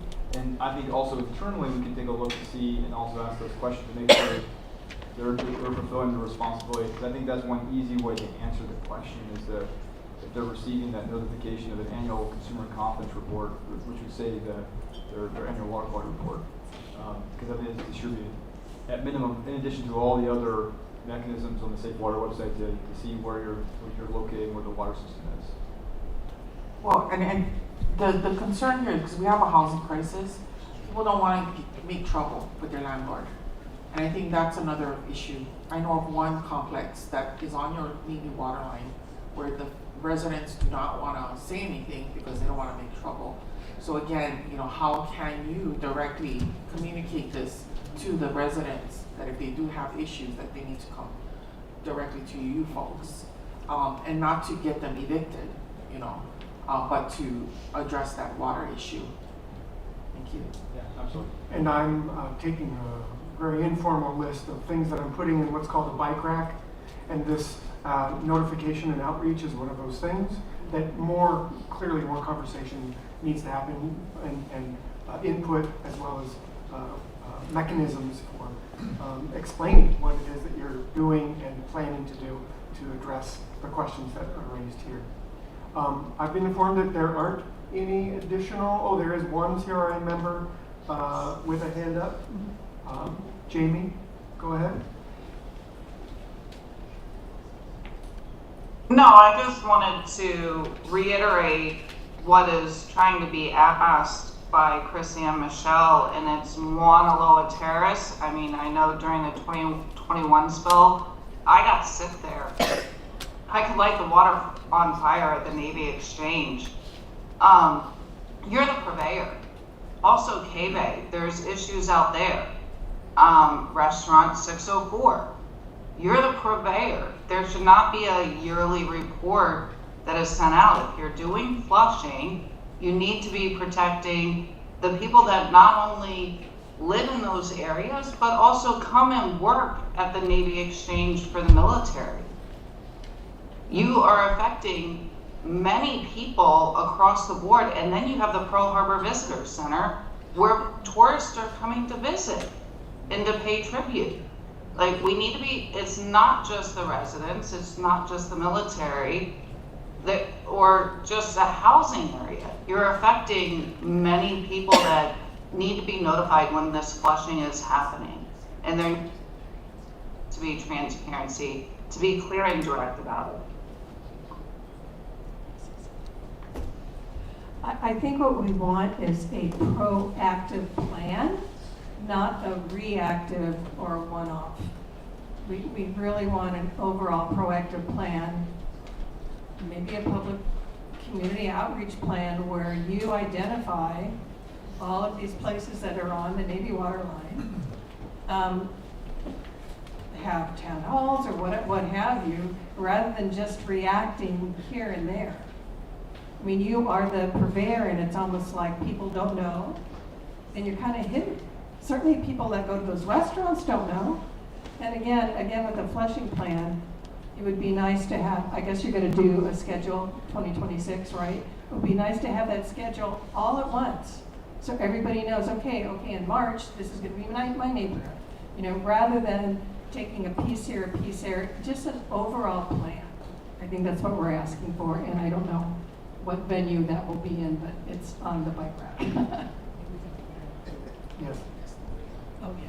Well, we can public testimony, or do you have some updates that the CRI has listed on the agenda?